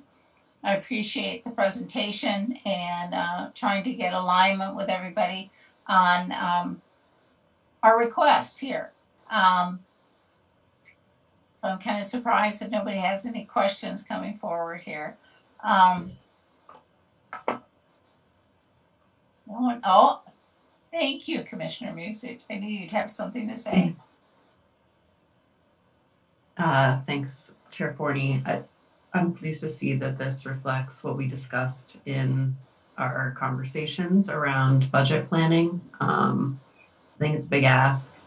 I don't quite know that we'll get what we're asking for, but I think we've made a very good case for what we're asking for. And I'm hopeful that the BET will take that into consideration when considering whether or not to give us what we're asking for in terms of a levy increase. So thank you to all the people that worked so tirelessly on putting this together and explaining it so succinctly. Thank you. Not seeing, I believe, any other hands and everything. Yeah, I agree that it is reflective of what our budget retreats have been, being the fact that the tree reforestation levy is expiring. Of course, I have a great deal of concern that we have some sort of gap in regards to that. And but I truly agree that our youth initiatives here are our priority. And if somehow we could, how should I say, sell. Well, I appreciate the employment that you're talking about for youth. Engaging our youth in how critical our park system is to mitigate climate change, I think is perhaps probably our greatest asset. And I really hope that anything that we do incorporates that over and over and over again, that our park system is what is going to assure their future. I think that's as succinctly as I can say it. Climate change is upon not just me, it's upon our youth. And so I just hope that we can further, put that into, our youth initiative. So thank you. So Commissioner Musich, did you have something further you wanted to say? Oh, I can't hear you. I just forgot to take my hand off. All right. So I don't believe that there is anything else that we need. So with the secretary, please call the roll on our setting of the levy. Oh, okay. Vice President Vita. Aye. Commissioner Musich. Aye. Commissioner French. Aye. Commissioner French, we're not able to see your visual. Can you turn your camera on?